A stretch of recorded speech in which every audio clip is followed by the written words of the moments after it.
Good morning, everyone. Y'all seem so far away from me, but that's all right.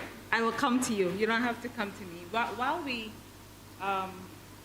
having some troubles with the me being able to change, but that's no problem. As a disaster manager, one of the first things we have to learn is to be able to figure out how to pivot. So we are going to pivot today. I'm glad, thank you so much, Pastor, for the opportunity for the Barbados Alzheimer's Association to have this conversation with you. And essentially that's what it is, a conversation. And don't think about it as you having to take all the information and walk away from here today with everything. This is the beginning of many. And that's why we are tightening it, dispelling the myths, unpacking the dementia dilemma 101, which means that we can go on and be able to understand. So before we jump right into it, can I see by a show of hands, how many persons have ever dealt with someone who has dementia? Ooh, okay, right. Okay, so how is that for you? Emotionally, how is that for you?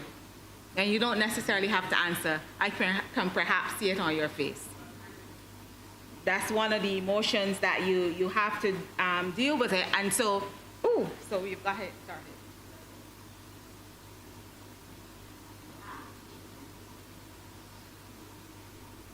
All right, so I think we also have persons online as well. And as we go along, as I said, it's a conversation. So you can drop some the comments in the chat and we can probably answer some of those. So at the end of this, and you're going to get the presentation, however, I've shared for those in the room, I've shared some note-taking paper. If you're like me, old school, I like to jot as I go along so the things stick in my head. So at the end of it, you'll get the presentation, but what we want to be able to share with you are what is dementia and the risk factors. So although, we hear a lot about dementia, what are the causes and types? How do you diagnose dementia and look at its progression? Dementia treatment, the challenging behaviors that, and we're using the word challenging in inverted commas, and we'll learn why we're using that in inverted commas, that are associated with persons with dementia and caregivers. All right, so before I go to this, I think majority of persons in the room placed your hand up when I asked the question if you've ever dealt with someone with dementia. Give me a definition. When you think about the dementia, how do you define it? Don't worry about textbook. What does it mean for you? What is dementia? Confusion?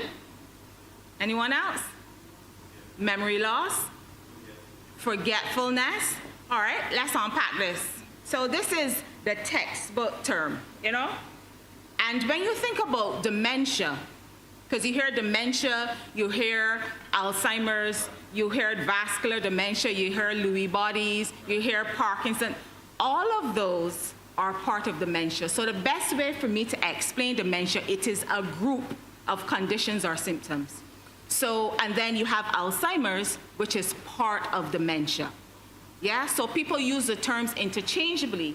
And at the end of the day, you're going to be able to see when you have the definition for dementia, depending on the type of dementia, how how that affects your memory, your reasoning, how you're able to socially interact, and the whole thing about the decline of your brain function. So think about dementia like bleach. So we have bleach, right?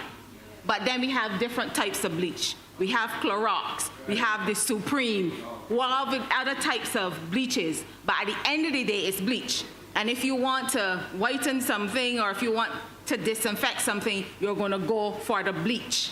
But then there are different brands. So essentially that is what dementia is that overall grouping. And then you have different types of dementia. All right? Alzheimer's being the most prevalent one. All right. So when we think about dementia, we're thinking about thinking and reasoning, because I heard persons talk about your memory loss, the language recognition and formulation, memory recall, and judgment and perception. So that judgment sometimes and their perception can sometimes lead to that frustration when you're dealing with it.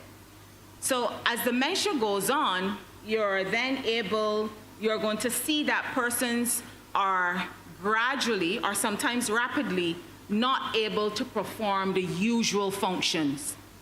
So you may realize that, all right, go ahead. Oh. Yeah, for the persons online. Yeah, only for that reason. We can hear you in this intimate setting, but for persons online. Go ahead, ask the question. So for if dementia is the first start, which is the first starting of this illness? What is this first start of dementia? Mm-hmm. All right, we're going to unpack that as we go. Can we stick a pin and come back to it, or you want it now? So as we go on, because one of the things that I want you when you are able to understand and unpack it for yourself, it sticks a little bit more than if I tell you. So we are going to unpack it, and you're going to be able to answer that question perhaps without me even saying anything. All right? But if not, we'll come back to it. Fair enough? Perfect. All right, so routine things, being able to bathe themselves or eat or walk, those basic things, they may not even remember you. Yeah? Have difficulty communicating. So those are some of the things. Have you seen any of those things with a person that you're dealing with? Yes? You'll see that. And mood swings. And that leads to your frustration because you're not able to deal with them. So who gets dementia? All right? And this is one of the things that I want to focus on here. People think that when you get old, you automatically get dementia. Absolutely not. Yeah? Not at all. Not at all. It is associated with older persons, but we have younger persons, and I'm going to come to a slide shortly, that are developing dementia. Yeah? So, they talk about senility and you're mad and those kinds of terms. So what I want you to do is to help us be an advocate for it. Anytime you hear persons talking about you have dementia, oh, you're mad and you're senile, just pull them aside and have a conversation with them. Because that's one of the first things to be able to break the stigma that's associated with it. So people think, okay, you have hypertension, you have diabetes, and you talk about it freely. But persons who have dementia, their families are embarrassed because of the stigma that's associated with it. And one thing I'll say to you, my mom had dementia. She died, and I would have seen the progression through it, and she died as a result of dementia, vascular dementia. And I was not ashamed. I took her wherever I went, yeah? Because at the end of the day, still my mom, and she still needs the love and care. So we have some cases of patients and persons in their 20s and 30s getting dementia. Yeah, that whole thing about the early onset. And when we think about some of those risk factors, and one would say, but some of these things look very similar to some of the other chronic diseases that you have. So physical inactivity. Smoking, of course, excessive alcohol consumption, the head injuries, because of course it's something to deal with your brain, hypertension, obesity, and as I said, you'll get this. So these risk factors expose persons to be able to, to dementia. But although we have this, what I would say though, there's still a lot that is unknown about the conditions. Yeah? And because of that, persons are, as I said, that whole thing about embarrassment, because no two persons behave the same with dementia. It is a lot to do with the stage of the dementia and also the person as well as how they're able to manage it. But understanding the risk factors will help you to be able to deal with it. Remember I told you I'm going to come to, so it's usually older persons. In Japan, 2023, there was a male 19 years old that was diagnosed with dementia. So, and of course it was Alzheimer's, so making him, he's the youngest person that we know of so far. But when you think about 19, you don't think about dementia, right? Because that's an old people thing. Yes. Obesity, yes. But okay, not new in a, so I think I understand what you're saying in terms of newness. But anything that triggers an unhealthy lifestyle can be a risk factor for dementia. So when you see diabetes, if you think about when you start to look at and unpack some of the comorbidities that persons with dementia has, Obesity that's new. Diabetes, remember one of the risk factors for diabetes is the obesities. So it's that connection, so it's that whole lifestyle. Yes. And the thing is, some persons don't have any of these risk factors, because my mom, she never had hypertension, she didn't have diabetes, she was not obese, she was active, but she had quite a number of hypertensive episodes where her readings were sometimes unreadable, but she was not a diabetic. She was not hypertensive. Yeah, she did not have high cholesterol. So there's still a lot of things that are unknown. All right? But that is no reason for us not to understand the condition. Yeah? All right, so when we think about the types of dementia, so I told you I used some of them already, but we have the Alzheimer's, the most popular. Then we have the frontal lobe dementia, anything that's affecting your frontal lobe, because essentially it's stuff that's happening in your brain. Yeah? It's stuff that is happening in your brain or something that's happening in your body that's triggering a negative response in your brain. So if you think about someone who has hypertension and perhaps it's triggering strokes, that's going to have some negative impact. Yeah? And we have Lewy bodies and, of course, the vascular dementia, which is one that I'm very, very familiar with because that's what my mom had. And in terms of oh, shoot, I'm sorry, I didn't change. So in terms of the types of dementia, each type of dementia is going to present a little differently. Yeah, and it's going to have a series of causes. And the presentation, when you get it, you'll be able to see some of the symptoms associated with those. So the warning signs, I heard all of you mention the warning signs already. The whole thing about memory loss, yeah?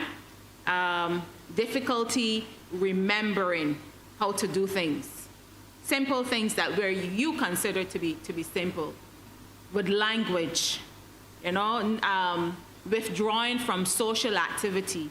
And that withdrawal from social activity is because in the brain of the person who has dementia, they recognize something is not the way it is supposed to be. So they're going to try to find a way to protect themselves. And that, I remember when my mom did her assessment, the doctor saying to us, your mom is extremely skillful in deflecting, because she didn't want us to know what was happening.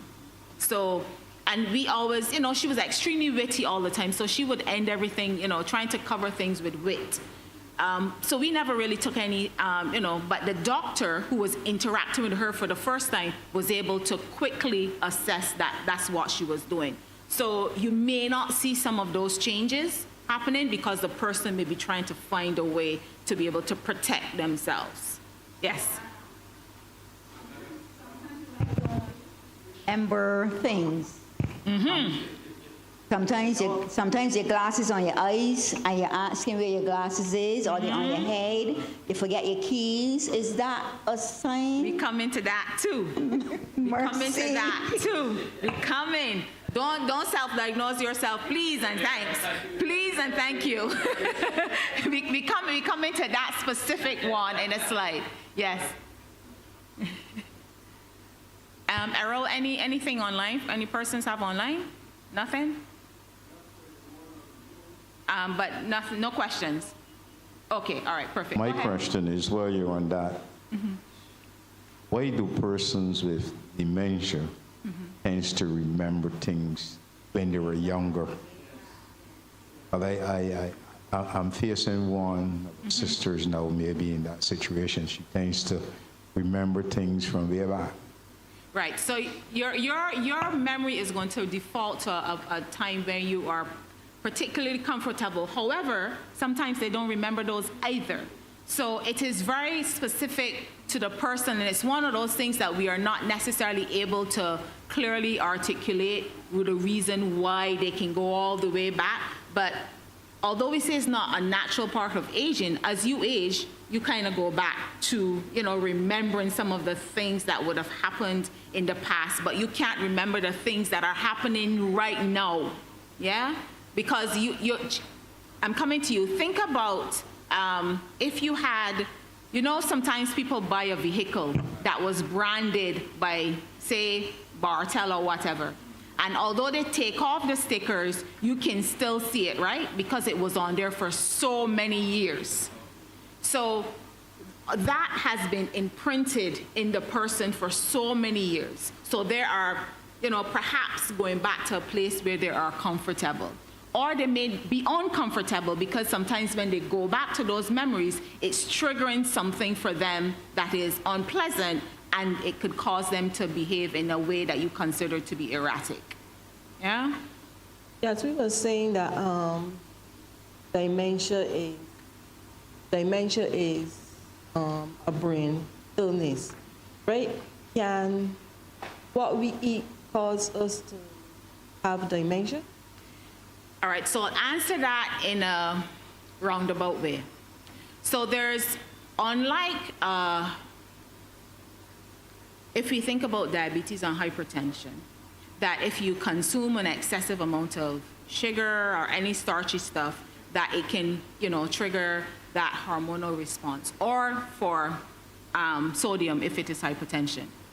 For dementia, there's no a couple of foods or any one food that you can eat that says it's going to cause you to have dementia.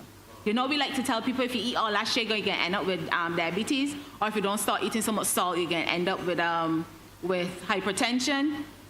There's no link to a food for dementia. However, it's a combination of an unhealthy lifestyle. The fact that you're lose memories. Losing memory and dementia, although losing memory is part of dementia, losing memory and dementia are not the two things, not the same. They're two completely different things. Yeah? Yeah. Yes? Clear?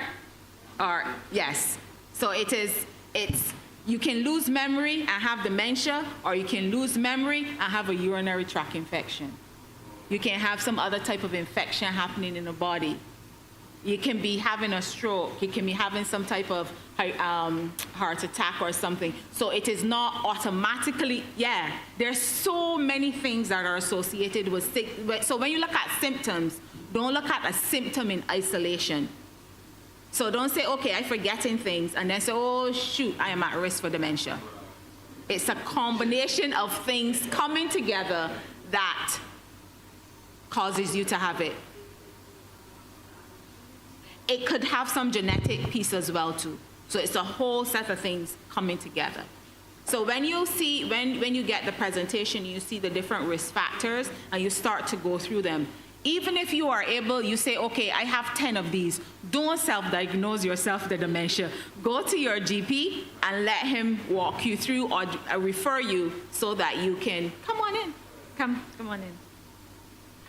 All right, and although you're seeing some of those symptoms, it is quite possible that the symptoms go unrecognized for a period of time.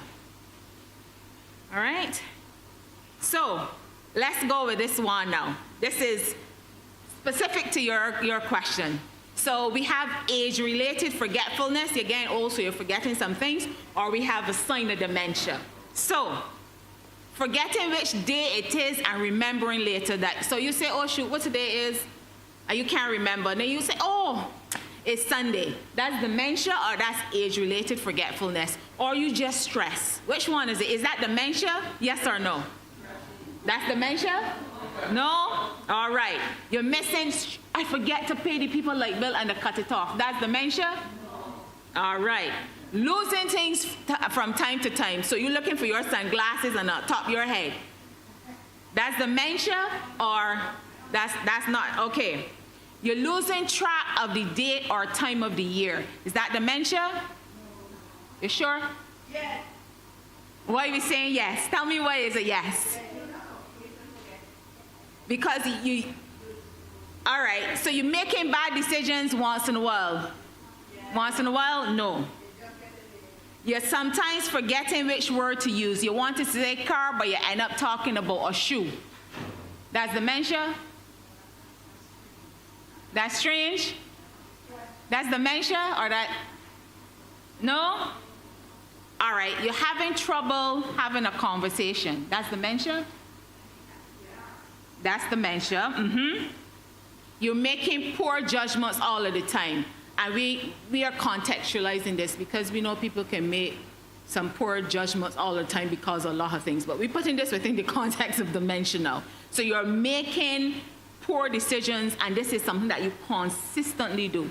You put the shoe on top of the stove, and you put the your clothes in the fridge. That's dementia?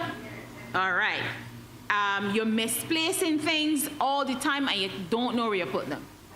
Dementia. And you have problems taking care of monthly bills. That's dementia. That's a sign. Let me give you an example. We were living overseas. My family and I were living overseas, and of course, you know, when you leave, you still got some bills. So Mom was handling the bills for us while we were away. And a couple of times she would say to me, "Oh, Van, I made a mistake and I wrote, wrong on the check." I was like, "Mom, it's a check, a biggie," right? And then I realized that, she was making the errors, but I still, honestly, I did not make the connection. So she said to me, when our daughter came back and she was going to UE, we were still overseas, she said, let Autumn deal with it. I was like, okay, fine. It is only then after, after she passed and everything, and I was doing the cleaning up, that I found several checks. And the checks, the way, it was not just making the errors in terms of the numbers and the figures. It was actually the whole check was written incorrectly. She couldn't remember how to sign and all of those things. So although she was managing that, so she realized that. She didn't say anything about it. She just said, maybe let somebody else deal with it. They don't say anything. Yes.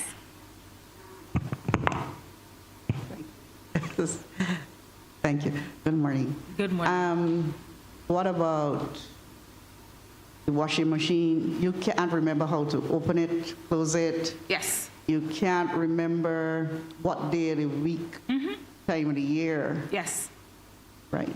But sometimes the family see those things and they just brush it off like nothing. Yeah, it happened to me, so I totally, totally understand. So the thing now that we want to be able to let persons understand that dementia is not a natural part of aging. So we make the connection, again, also, that's it. So now that you know these things, you'll be able to share with some others so that they can start getting some early diagnosis. So I don't remember, I didn't get your name, right behind here that asked the question about forgetting, Maxine? Yes. Does that answer your question? You got your answer now in terms of? No. Remember you had asked me about you forgetting things and if that's dementia. So you don't diagnose yourself with dementia. Please and thanks. All right. Yes. You speak of communicating earlier. Say that again. Communicating. Right. You find that person with dementia, this is my first interaction with a person with dementia. I find that when they're communicating with you or when they speak to you, they're speaking sometimes they go off the topic and they're speaking their own topic. How then do we deal with that? You listen. You listen. Don't try to stop them. Don't try to bring them back on. Although I won't have any experience with it, right? I always listen. Listen. Thank you. Because there's something that's that's in their head that they want to communicate, and that would help. However, I'm going to color this again. If it is a situation where you're trying to communicate something that is going to stop them from harming themselves, you're going to have to, I can't give you a hard and fast, but you'll have to make a decision based on what is happening at the time. so that you can, so say for example, you're trying to cross the road with them and you're halfway in the middle of the road and they stop and they start to tell you about the clothes that's on the line. You would then have to be able to find a way to be able to guide them safely, you know. So it could be, let's run and hurry up and go catch the clothes. So whatever's in the moment, just you recognizing that their brain is not connecting with what they're actually doing. So sometimes you don't, although I tell you to listen, it may be a space where you have to, while listening, bring them out of harm's way. Yeah? All right. So the early signs of dementia, as I said, sometimes you don't see them. So just as you were saying, sis, sometimes you don't see them. And it may not be obvious, and if they were anything like my mother, the master hider, you would never pick them up because she was just really good at them. But the things about, you know, confusion, and you realize their personality change and they're withdrawing and loss of ability, or it may be on the other side, you may realize that they start to do some things that they never used to do before. So, you know, they may now start to want to go outside a lot or something. You may not know that part of their life, but they may be regressing to a part of their life that they felt comfortable. They may be going to some place that they used to go. All right, so anything that you see that is changing, whether it's drastic or slowly, and you're concerned about it, take them to the doctor, because that's the only way that you're going to be able to figure out. All right, so diagnosing dementia. I said all of that about taking to the doctor and getting the assessment, right? There's no single test. So there's a series of things that they will have to do. So, you know, they're going to go through there. So there's this cognitive test that they're going to go through, the one that I was telling you about that my mother thought she was real slick about, that the doctor said, you know, she was able to pick her up. And we were just there, you know. So yesterday we had a session at Checker Hall, and one of the things, Dr. Ramsey, he's a gerontologist, so he works with a lot of persons with dementia. One of the things that he said that I'm not telling you that this is, you know, for you to diagnose, but one of the things, a simple test, give them 3 words. Not, you know, probably 1 syllable or 2 syllable words. 3 words. And ask them to repeat it. And then give them a clock. And let them draw a clock and put in the faces, give them a time. And when they're finished drawing, ask them to give you back the 3 words. If they're having difficulty remembering the 3 words, or if they're having difficulty drawing a clock, putting in the hands, then you know, oops, something may not be right here, yeah? Then you go, you get the test. So it's a whole, you see here the medical history, the physical exams, the neurological exams, cognitive. So it's a whole series of things coming together to be able to diagnose a person with dementia. All right? Including sometimes a blood test. Mm-hmm. I hope I could answer. I'm dealing with my mom, and she has dementia. And which type? I don't know, because really and truly, she has not been diagnosed with no doctor, but she has dementia. Okay. You can see it. All the signs that you just talked about, my mom has. But when I heard, and this is the first time that I am dealing with a dementia person, because I had to, I'm on a push program for prayer. Mm-hmm. And when I first was going through this with my mom, it was devastating for me. I did not understand what was going on, and I was always shouting and telling her, you playing truant, you know you're doing this, and I did not understand it. That's fine. Give yourself and some let me grace. tell you something. It took a toll on me. Mm-hmm. As it will. One day I was on the push program, and I started to go into an anxiety attack. Mm-hmm. And I told the push program, somebody needs to come now. I feel like I'm catching a heart attack. And one of the ladies left home, and she came and she prayed with me, and she told me, just breathe, Maxine, breathe. And I came out of that. But what I'm saying is that it was really hard on me not understanding what my mom was going through. And I don't want to cry. And, but that's okay too if you do. That's fine. That's fine. They told me, Maxie, we have to get you out of that house. It was really, really hard. And they told me, we have to get you out of that house or not, you're going straight into the mental. So they came together and they get me a package where they said, we're going to send you to, what they call it, a staycation. Okay. And they sent me up in Silver Sands to this place. It was lovely. And I had a really, really fantastic time there by myself, just reflecting and doing all of that. But what I want to know, my mom, sometimes I ask myself if she really has dementia because of, she forgets things, yes, but I heard about dementia. People are so angry, they're aggressive, they spit on you, they do all this kind of things. My mom does not do that. Not all. My mom. How long in between that time do you would see that aggressiveness? I can't Because tell you. I don't want to see it because can't I tell get you. aggressive too, really, really angry. And I would not like to see that in my mom because I don't want to hit my mom or do anything like that to my mom. There's one of the things I want to say to you first. Give yourself grace. The Bible says that in the presence of, if you don't know, right? What does God do? So wink, because you did not know what you were dealing with. So now that you have an understanding, you are not repeating. And even if you fall back and you make and you raise your voice because you're human and that could happen in frustration, go back the same way you go to God and you ask for forgiveness. You have that conversation with mom. Say, Mom, I'm sorry. Sometimes she may not understand, but you may think she does not understand. But say that because it also releases you from that guilt that you may have. I also want to add to is that I have an aunt and an uncle who lives in England. And my aunt used to always try and tell me, Max, you have to be patient with your mom because she's going through, she's getting old. And, she's going through this. But we are going to take her. They didn't understand too what I was going through, my issue that I was walking in. We can talk about the caregivers later. They told me, I'm going to take mom overseas for 6 months and take her off of your hand. And I was glad, but I asked her, why 6 months? Because I know my mom. When they took her over there, she spent 8 weeks. And then she started to give so much trouble that they told me, you need to come for your mother. I said, I'm coming for she. When the car, she brings she back. I tell your brother to come. I said, no, my brother is not coming either. Y'all need to bring. I'm glad that you all have seen what I was going through. All right. So, you were saying something?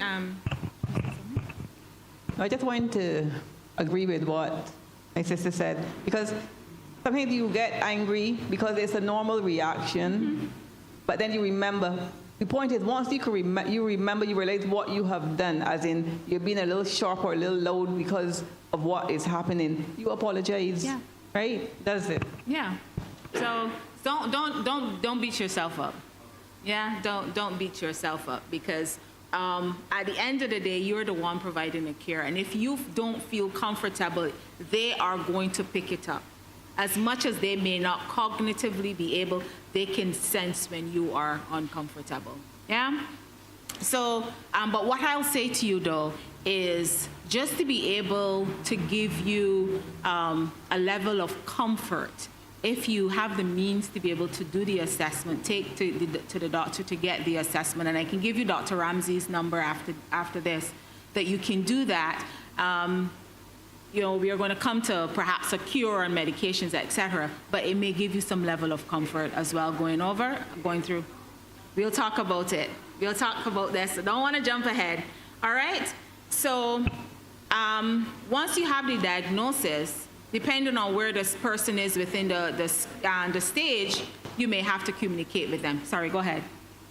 Sorry about that.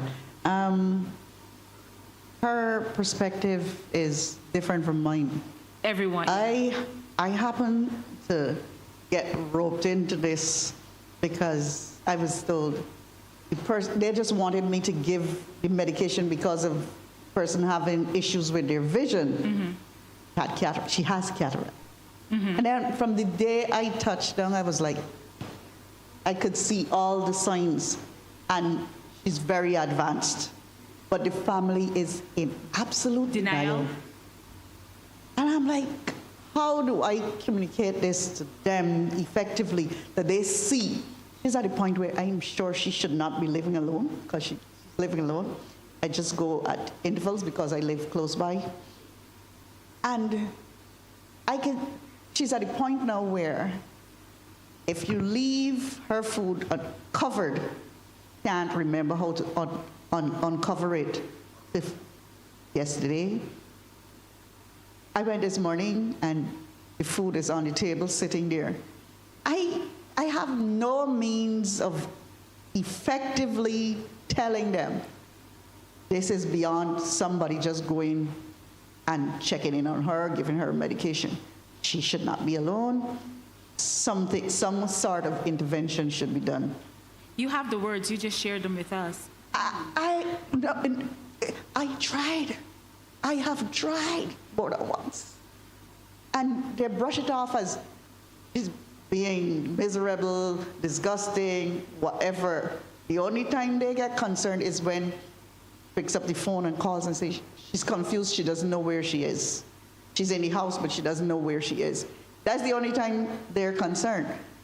But for me, I have figured out a way to calm her and all of that because I've experienced it. But it is beyond her being confused here and there. She's at the point now that they don't even know when she's confused because she's taking the remote into the bedroom instead of the cordless phone. And she's saying, I can't call. I'm not able to reach her because you can't call on the remote. And I can't explain that to her either because... Yeah. So that is my frustration. All right, so we have a, while we pass, we have, this presentation is going to be made available. If you want, just drop it in WhatsApp. At some point in time, they may be curious and open it. I don't know, but what you can do is to ensure that you pass on the information and they, because I suspect sometimes two persons know, but they don't want to embrace it. Yeah.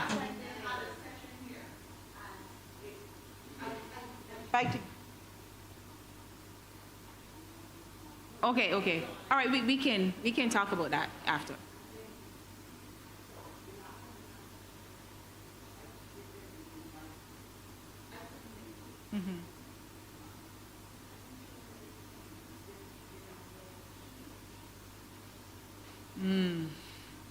All right, let's talk a little bit afterwards. Yes. When I came and I wrote down 4 questions. I wanted to ask 5, but so far you've discussed the majority of them. But this one, so far I've been hearing women.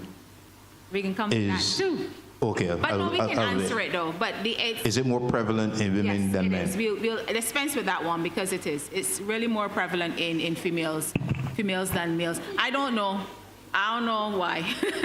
That may be the question. Oh, I don't have any empirical evidence to suggest that, so I can't utilize that information at all. All right, so once you've got the diagnosis and you've been able to communicate it with the person and then also the family, it also requires you a change in how you communicate with them. But at the core of it, the core of communicating with a person with dementia is the first part of it. The person is a person. So if you want it for yourself, don't do it. Know that what you're seeing is not the person. If they had a choice, they ain't gonna behave like that. It's not, so my mom, the most genteel of whatever, of course she's witty and she's going to, have boundaries, would be trying to remove my nephew who is 6'2", from in front of her with her petite self. And I've seen, her trying to actually move him because she's perhaps trying to go to the door. He's just, using himself as a human barricade, and her trying to move him. But we knew that was not her. But one thing so although she was not a Seventh-day Adventist Christian, she was a Christian. And that maintained, I strongly believe that allowed her that level of comfort until the day she took her last breath. Yeah? So all of that aggression, we weren't seeing a whole lot of that, although sometimes it would be there because my girl didn't like to take a shower. She didn't like to bathe at all. That was too much problems getting her into the shower, yeah? So that required me going in sometimes with her or saying, Mom, well, today is not a bath where you go in. We're going to do a wipe off. Yeah, but sometimes the wipe off would end up being in the shower because the wipe off may require, she may void herself during it, so then she would want to go into. So, just communicating simple things with them at a time, and it is okay for you to step away. We're going to talk about you as a caregiver to a person, and just reach out to us at the Barbados Alzheimer's Association. We have our contact information at the end. Yes. Yes, please. I have a question, but I'm going to say this first. I was working, but I was walking down this side. So there was this lady, she had her mother, and she didn't know what to do, so she spoke to her sister in the States. And they really wanted somebody to stay with the mother. Mm-hmm. They couldn't find anybody, so I told her, well, look, when I finish working at 5 o'clock, I will go and help out. But the help out was I had to sleep in, right? And, well, my husband never really so much in favor of it, but I told him, well, I have to help because I like helping old people.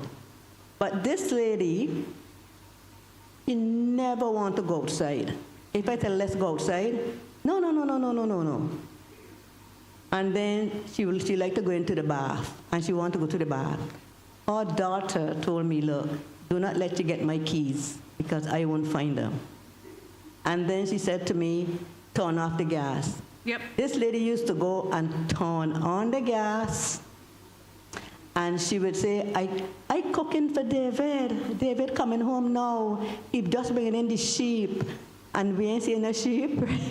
So she would say those things. So I was wondering if that was, I had a feeling it was something like dementia, but then they called a different name. A different name? Alzheimer's? I thought it was Alzheimer's is part of dementia. So that's part of dementia? Yes, it's a type of dementia. And then she would say to me, let's pray. That was the nice part I like. And she would pray from A to Z, and she would call everybody's name in her prayer. And I had like that. So I used to wake up on mornings with her, and the first thing that we would do, we would pray. Yeah. And then I would leave and go home and then come back to work. So I was wondering then if but sad to say, it's very sad, that her daughter here, she decided that she is going to put her in a home. I said, why you put her in a home? You have somebody looking after her during the day, and then you have me. Mm-hmm. My son wanted the house. All right, so what happened? And from there she died. Well, that's a family decision, yeah? And I think as we are coming to, let me pick this up in terms of the stages of dementia. So there are 3 main stages, which is the early, because I know past is very tight on time. So the early, middle, and the advanced. So at the early stage, you may not even realize, the person may not realize it, but it's a spectrum. So you're going to see them gradually. And sometimes they may not, so you have those 3 main ones, early, middle, and the advanced stage, but then there are 7 pieces in there. That does not necessarily mean that it is going to be linear, that they're going to go from, you're going to see them going like this. Yeah? They may actually jump and go over and you not recognizing. But you're going to see, so having no cognitive impairment to mild to moderate, so you can see that, and in the presentation when you get it, you'll be able to see what is associated with the early, middle, and the advanced stages. And that's why sometimes you'll hear people talking about early dementia. So people use early dementia in 2 ways. One, talking about where they are in the cognitive impairment, and then sometimes they also use it if the person is young. Yes, Errol, there's a question?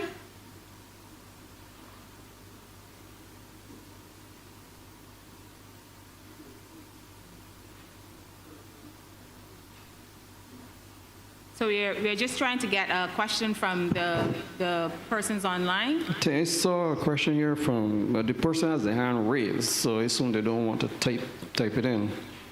So Natasha Boyce to go ahead and with her question, and then I pose it to you. Yes, go ahead, Natasha. You may have to translate, Errol.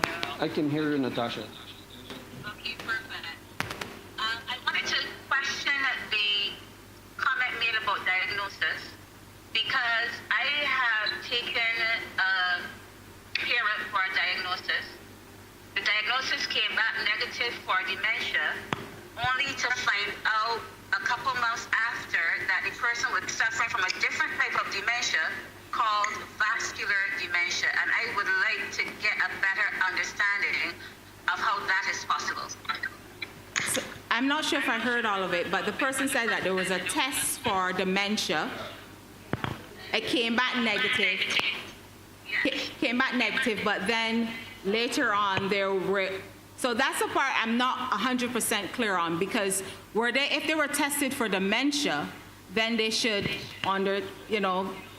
it would be the full panel. So I am not 100% sure how to answer that question. But what I can say, though, is it is not, as I was saying earlier, it's not a linear process. So it may be dependent on what is happening at the time when the test was done.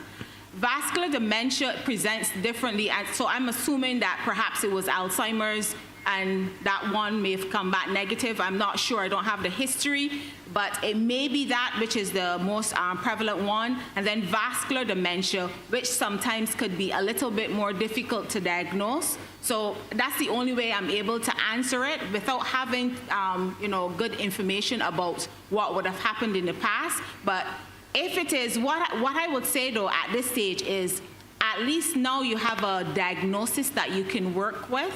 And vascular dementia, as we come to the parts about the stages and the medications and the treatment, the whole thing about hypertension, if that person has a hypertensive past history or familial hypertension past, that is something. If the person had been exposed to different strokes, etc., had blood clots and all of that, that is also something that could have been contributing to it. I don't know, so I don't want to give an answer that perhaps, without having the full information. But what I can say now is, now that you have a diagnosis, now you're then able to provide the best life support for the person that has been diagnosed with vascular dementia. I'm sorry if that's not a nice, pretty answer with a bow, but too much information is missing for me to be able to say definitively what would have happened, that it came back negative. I'm not sure what the came back negative meant, and then later they had a diagnosis. All right. So we've talked about, what's dementia, the different types, etc. You may be wondering, what can I do to prevent dementia? And really and truly, it is leading the most healthy life that you can. But we live in a world that is sinful. So the wages of sin is what? Death of the body, right? So in all facets, it is still going to come back to, we are living in a sin-cursed earth. So you can do everything under the book, under the stars, and still end up with. Because remember back, a couple years ago, 15 so years ago, they did a study and they found that the Adventist lifestyle was the one that would allow you to have a better quality of life. But we are seeing quite a number of Adventists dying.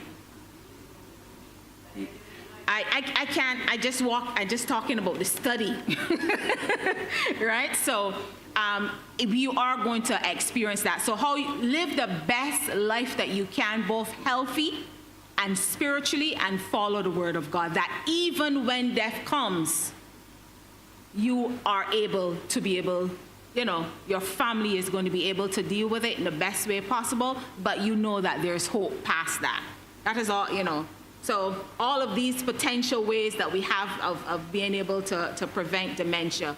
And planning early. So as you're seeing the person that you were talking about, and as you're seeing these things, start putting things in place.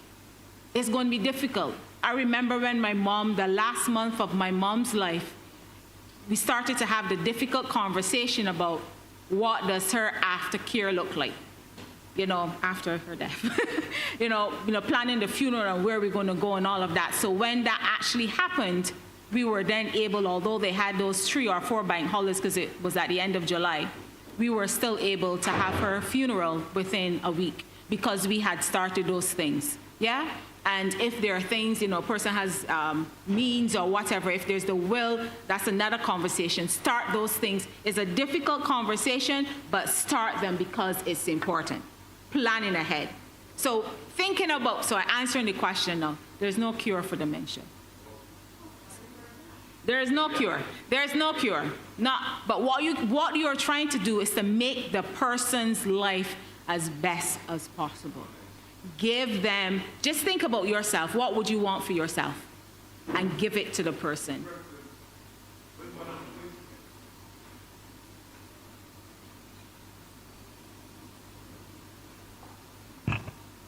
Morning. Morning. My mother died from that there also. My sister came home and found out she might birth it, and she didn't know how she might birth it. Carried it straight at the geriatric hospital. What she did. A couple months ago, she passed away. So. Yeah, sometimes it goes on recognized for a period of time, or the progression is pretty quick, rapid. So because it happened in one person like that, even though they may have the same type of dementia, you can't use that as a proxy because everybody is different. All right, so in terms of the treatment, so although there's no cure, so there's medication, and I'll say to you the medication kind of pricey, yeah? And the medication is dealing with the symptoms, not the dementia. Yeah, it's the symptoms that you're dealing with, but you can do things to stimulate their mind, and one of the things that they like to do is listen to music. Yes. Music, or the Bible as well too. You have just continuously play in a loop. Mom loves to hear the background noises, so make the background noise something that is going to be productive for them. Love the TV. TV. She ain't watching it, but don't turn it off. She's not watching it, just don't turn it off. All right, so when we think about the medication, oh, sorry. I didn't, right here, and I'm still not seeing you. Apologies. Where's that? Thank you. Good morning to everyone. I dealt with people with dementia for the last 20-something years because I work at nursing homes, but now I'm working also in government, so dealing with the elderly. So I had enough experiences with some that had aggression. All you have to do is just walk away and leave them and go back. And also they will tell you that you take out the things you carry and this and all sorts of things. And also, there can be, I had a person that was very aggressive. And when she get aggressive, she didn't want to bed. So I would tell the nurse, leave her because she don't have to go to town. When she's ready to bed, she would bed. If we touch her, she would just lash out. Don't hit me, don't slap me, that thing, you're hitting her. But that was from her past experience that she was having. And enough of them like to interact, or when they hear music, you will see them like to dance up or whatever. I learned that another experience with one that had Parkinson. When I first saw my work at, and it was not a good experience because he was a young man and looked very old with his age. And the nurses didn't know to treat him well, and I know to feel bad at the truth. And he died, and when he died, I get so attached to him because I experienced something with him. I was working the night, I can say this because probably with him, and that was a couple of years, that was my first, about 20-some years ago. And the nurse, she put him on the toilet. I told her to leave him because if you don't want to bed, I will bed him when I've done my shift. I work night. And she didn't hear me, and she put the hose on that man and hose him down, and that hurt me. I'm going to bed him, and I enjoyed him. I give me one kick in my side. And then she turned around, she attacked him again. I said, let me tell you something, right? Don't do these sort of things when they're working because when anything back, give me a bad name. And eventually he died. Even before he died, before he died, I worked with her. And I told her to call the ambulance for him because he wanted her to get drugs. And she refused to call the ambulance for him. And I told her, you kill him because you abuse. So I know what it is. So sometimes you have to be careful and you have to love people and also take care of him until he died. He was like a father to me. So I experienced it. And even now in my job, although I don't do the lifting, I just at the care compound for NFB, I just go and deal with them. You have to be humble because at times they start and say the same thing. That you carry on my days and you ever so it's not an easy task. So I know what you're speaking about. Thank you. Thank you so much for sharing that first-hand experience. Yes, go ahead, Errol. You have a question? Why is it that even though the person is eating a lot, they are not gaining weight? Rather, it looks like they are losing weight. All right, so I don't know what type of dementia that person has, but just imagine your body is not responding the way it is supposed to. It has been created by God, yeah? And which means that your body is not able to pull the nutrients and use it to be able to support your body. It may also be that the person has some comorbidities. I don't know what that is. They may have diabetes, hypertension, something. But remember, the person is also aging as well, too. So your body, effectively, your brain is the control center of your body. If it is not functioning the way that it is supposed to function, the rest of your body is not going to perform the way. That may require some level of supplements, etc., but that's a conversation that the person will need to have with their primary care physician, as well as perhaps some type of nutritionist to ensure that they get the necessary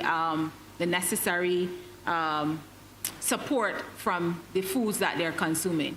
Yeah, or the person may not be actually able to swallow things properly, so it all depends on the stage. But at the core of it, your body is declining. The control center of your body is not functioning the way, so the rest of your body cannot function. So you were just sharing about, the aggression and the hyperactivity and the hypoactivity. So these are some of and the word challenging is in inverted commas because it may be challenging for you.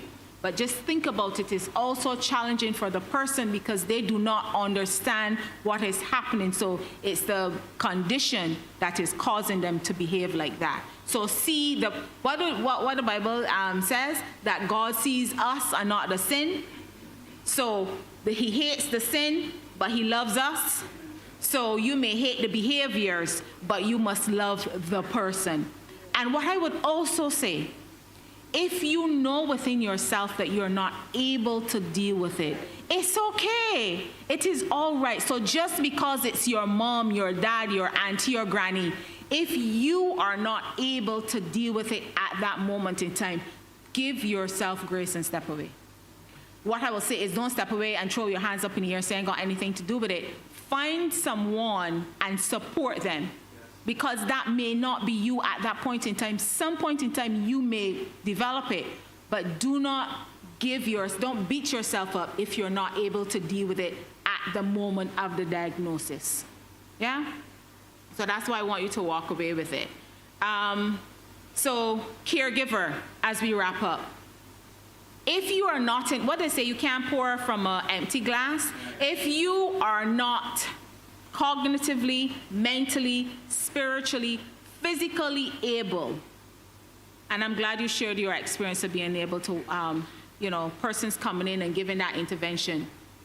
Create a space for you to be able to step away and, just take a moment and just breathe.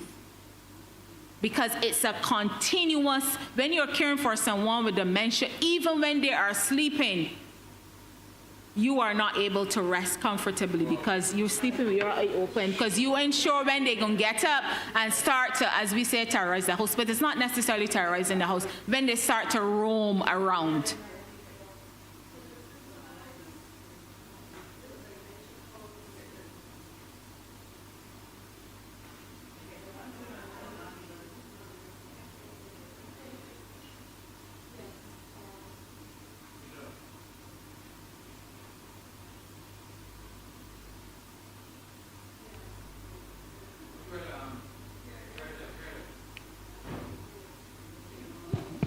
right, tell me a question, I can repeat it. Hi, good morning. Oh, there you go. You were talking about sleeping, sometimes getting up, sleeping. Right now, my mother have dementia, and the only person that's there with her is my sister. As I tell my other siblings that I think that it's important that all of us join hands together Correct. to help her, because Correct. sometimes she'd be like so frustrating, right? So I'd be like telling them, I think we should give her a break, let her go enjoy herself or whatever. But like, she would take her to bed around like 7:30. The latest is 8 o'clock. But this woman don't sleep. She don't sleep. And sometimes when she going like, roughly like, so like 5 o'clock and things, she still wake up on the bed sitting down. Like as she don't know how to lay down or something of the sort. But I don't know as she could remember, but it's like I tell her, I still have her sitting the whole day, take her out for a walk. But mom now is in this way that she don't even want to go through the door.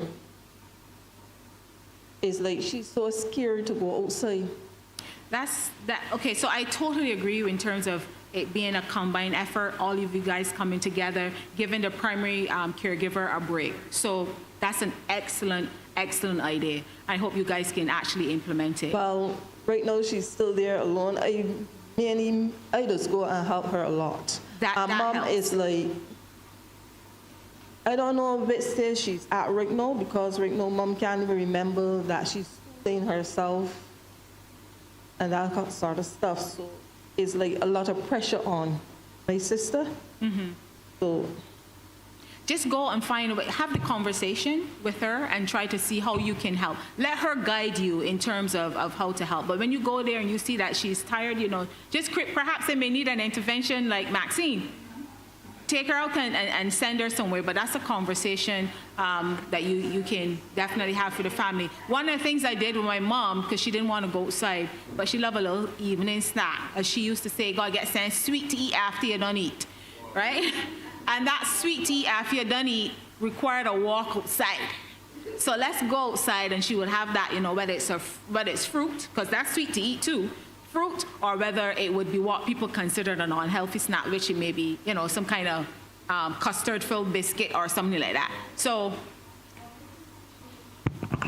but she used to eat a lot of different things. Like one thing she didn't like was pork and that sort of stuff, right? well, I can't advocate But for my that. sister changed Faster right there, look. my sister changed her diet. So the Okay. most thing she uses now is vegetables, and like in between she will use fruits. Okay. You don't give her snacks, so it's just fruits. and You just monitor and you just see how they're reacting, and then you can see how you can incorporate some comfort food. Because for me, that if she got a red fruity, that was a comfort food. She ain't gonna get it every day, but look at, so she may have fruits and and vegetables and stuff for meals, so we can incorporate it. So that's why I said if there's a space to have a conversation with a dietitian, that's also. So in terms of the impact on the person who's caring for that person that has dementia, that whole relationship, that's going to change, because you are now their caregiver, which means that you're performing their activities of daily living, which means you're bathing them or you're actually helping them to have a bowel movement. So that changes sometimes your relationship, yeah? How you feel, and don't invalidate your feelings. If you're feeling sad, you're feeling hurt, you're feeling upset, that's okay, yeah? That is exactly, you were created to have these emotions, yeah? Don't neglect your health, so look at your health as well. My mom has died 2 years ago, and I still am up at 2 o'clock. My husband's like, can't you sleep? No, can't sleep. Because that's the time my mom took her stroll around the house. So you got to be up to be able to ensure she don't get into anything. Look at your finances and your responsibilities. So, already looking at that. And looking at your stress, all of these things, denial, anger, you're withdrawing, you're anxious, you're depressed, you're forever exhausted because you're not sleeping.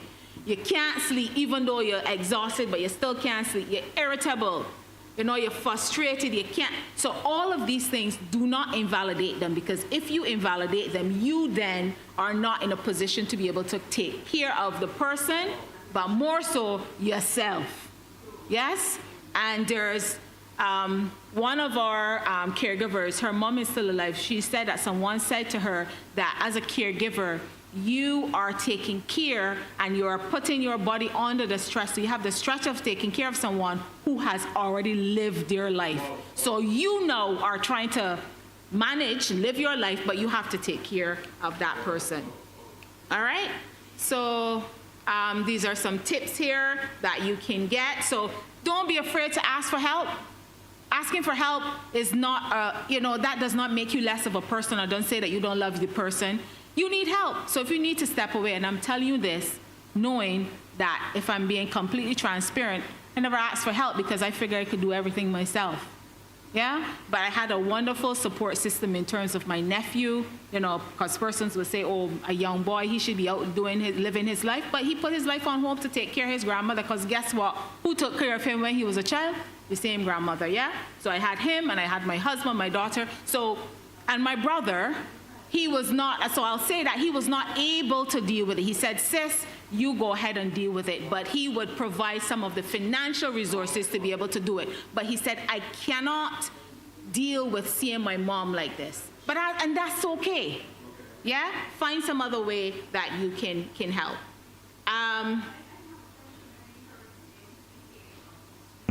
I love that. That her mom has, my mom is diabetic. She has heart problems. She has, name it, my mother has it. Okay. And before we realized about the dementia, you could give her tea without sugar. Tell her, well, you know, you're diabetic. And now, every tea, if my mother makes tea 8 times a day, sugar.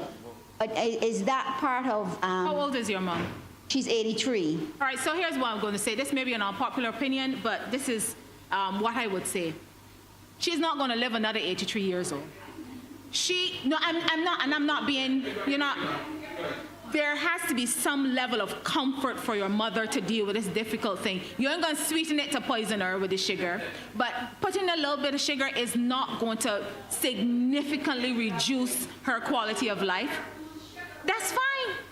That's fine. That's okay. That's okay. You may be able to find some other way to be able to sweeten it, or, you know, have that conversation.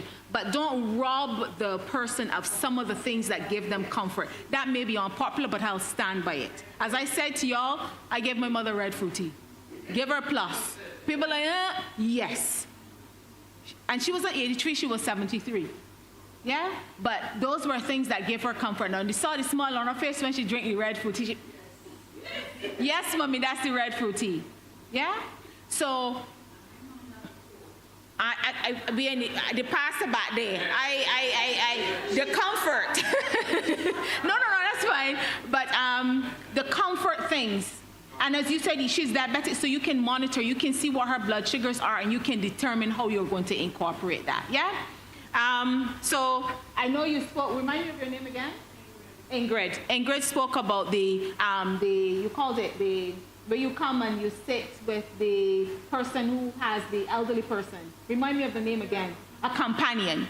So, and that's through the National Assistance Board. So there's some support. So if you need to have some of that support, have a conversation. I'm sure she can tell you how you can get access to some of those resources. If you have the means that you can drop them off at the daycare. And that's one of the things I said to Mom. We had that conversation.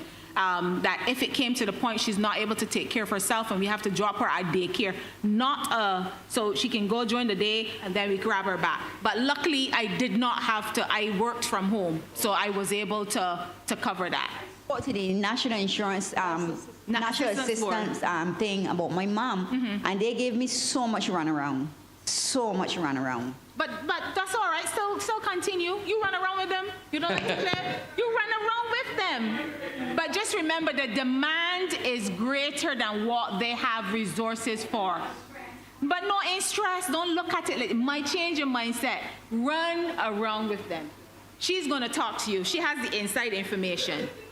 All right. So that's it. Pastor, I know I went over by a few minutes. So I'll stop here. Are there any other questions?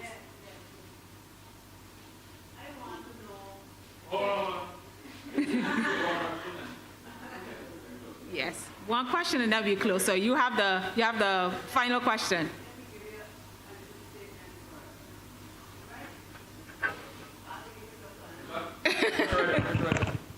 Oh, it's loud now. Yes, yes.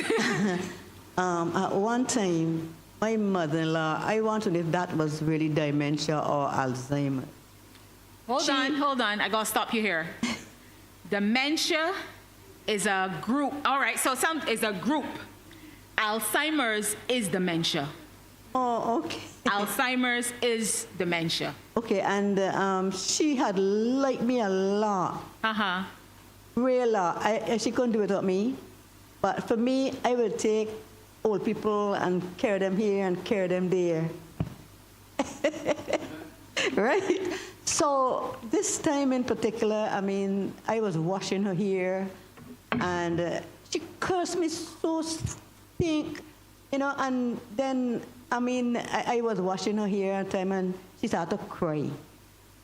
And she started to cry and say, it ain't me, you know. It ain't me, you know. It's the devil. I said, so I don't have anything against you, though.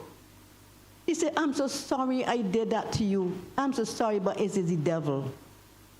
And I find that when I take her up by me, she will want to go back home, but then she will call for ice cream. And her son will say, no, don't give her ice cream. But when he turned his back, I used to full shop with ice cream. Once she asked for the ice cream, and she was getting over it. You know, it got something, a green thing it named. There's a green thing named, what? It's a powder like. Oh, matcha. Huh? Matcha. No, it's named, I'm not sure. it's a powder, but it's nice. They put it in tea, it tastes nice, and I used to give it to her, and that was really recuperating her. It was helping her every morning. I used to give it to her. Perlina. Oh, okay. Perlina, right? And it used to help her, yes. And it used to help her. She used to like it. And she liked her tea very, very, very, very hot. You know, and I used to wonder if it wouldn't burn her, but she liked it very hot. But what I want to find out is if that was dementia? It could potentially be. Yeah, and the mere fact that you said that she, sometimes she recognized and sometimes she didn't. So without having full, information, any more information, so it is quite possible. She's no longer with us? Yeah, she died. Okay, right. So it is quite possible that it could have been that. All right, so thank you so very much. As I said, you'll get a copy of the presentation. And thank you, Pastor. All right. Give her a round of applause, please, everybody. Nice.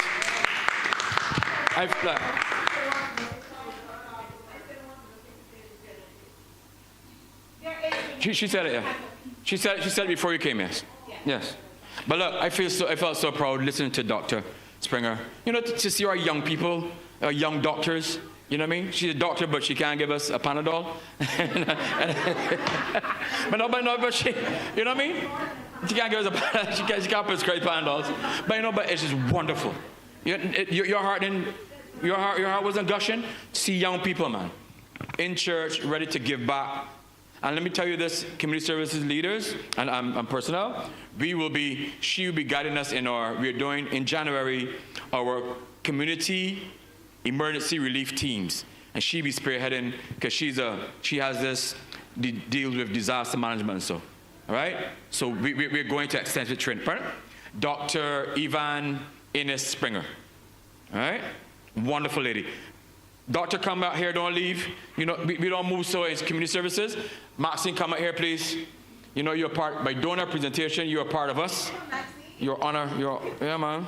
So we have our community services hat for you. Ooh, I didn't know about that. Yeah, we have our pin. Thank you. Do a little word of thanks for her the thing, yes. And those online, thank you so much online too. We have a number of people online, and they want to express their thanks as well. All right. So Maxine, give her a little word of thanks. Good morning, people again. Good morning, those who are online. We are so grateful for this information. My mom suffered with dementia, and it was very, very hard on me, not understanding. And I'm so glad that we had this conversation with Dr. Springer.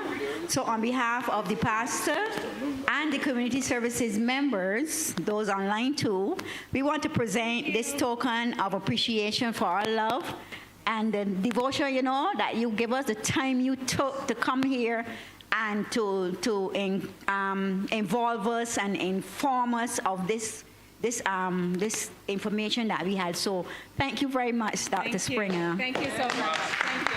Thanks, man. Listen, I'm going to post it in the chat right away. I'm going to post it in the community services chat. And Errol, can you post it on the chats, please, for the YouTube and the Zoom, so they can get it as well. So ready information. All right? And also, too, what I found, too, that it has affected all of us. You realize that? So this just in the information stuff, we are all affected. All of us. And you know what it means? We need a little timeout, all of us. And you know how we do it in community services? We shall have a timeout. So stay tuned. We can have a little break. We can call it timeout. We can get bus. We can do something. We can lime somewhere. All right? That's what we can get a little lime, and we will formalize it, and we can have a little what we call breezement. Yes? Stay tuned for breezement. Because look, I mean, everybody here, and we're going to do a little breezement. All right? So take a few minutes. Our next presenter is here, and another young doctor, another young lady who's a young doctor. And so break for a few minutes. And those online, what time is it? So you want to start on time? What time it is? It's 10 to? What time you have? Your watch good? You have a good watch? Okay. So according to your watch, at 5 to 11, we shall resume. So I give in those 5 minutes for what we call screen time, and then we're coming back to have a nice interactive session on literacy and reading and so, all right? So 5 minutes, those online, we're back in 5 minutes. At 10:55, we shall resume.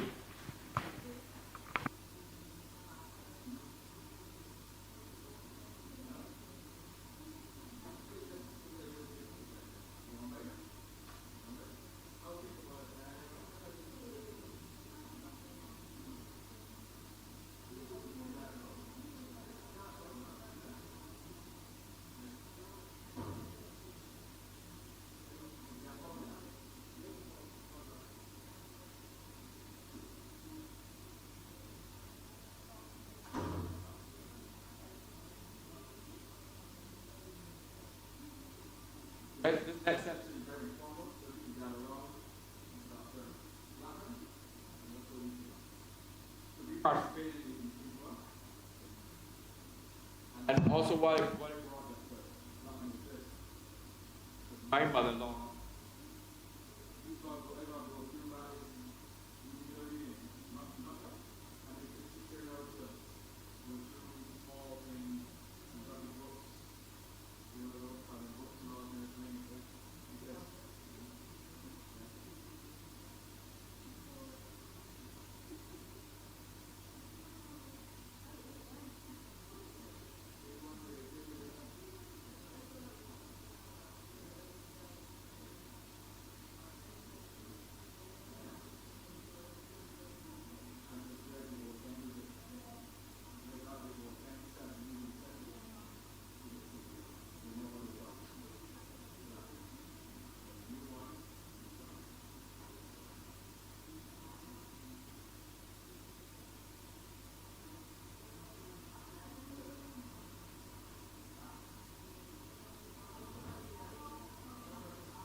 Yes, I know that mangoes.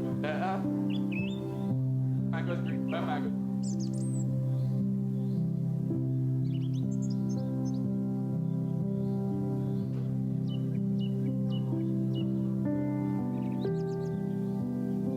Is that right?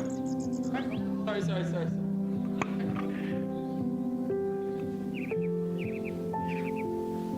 Okay, good morning again, everybody. As you said, 10:55, we shall recommence. A wonderful first session. We give those on the screen to have a little screen time, a screen break. While we here at Gardens, we engage in a lovely little discussion and discourse.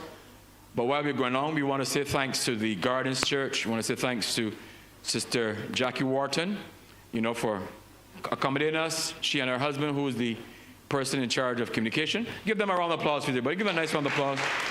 Nice man. And truly, we are in the Gardens, lovely surroundings, breeze, air conditioning, everything else. And we are very, very happy. So we are going now into a session on reading. I'm so eager for this one. As a community services, we earmarked, we flagged, we highlighted the need to go out there and connect to help people improve in reading. We have seen the connection, the correlation of criminality and the inability to read. Studies were done. A matter of fact, a couple of weeks ago, we saw one from the criminologist here in Barbados linking inability to read to persons in prison. So we realized too that there must be, when we go there and in our ministry, we have identified trauma. We also identify too inability to read. And the Ministry of Education has launched a huge program in terms of going out there to making our nation a very literate nation. And so we are there to help. And we have, when I did the graduation at her school, I realized that Dr. Blackman is one of the snappy sounds, let me call it ambassadors, strong person in reading and literacy. And I made that connection. And we are so delighted to have her here with us, our community services, because we want to continue to grow and what we call upskill our skills. So before any further ado, everybody, please welcome to the Gardens SDA Church, but also to the platforms of Zoom and YouTube, our training for community services looking at reading, the key to success. Please welcome everybody, Dr. Minda Blackman. All right.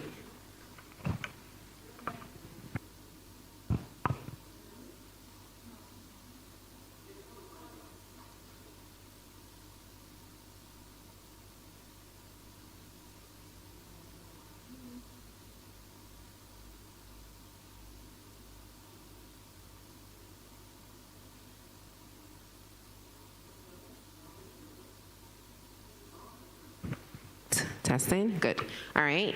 So, good morning to everyone. You have been sitting for a little bit, so let's stand.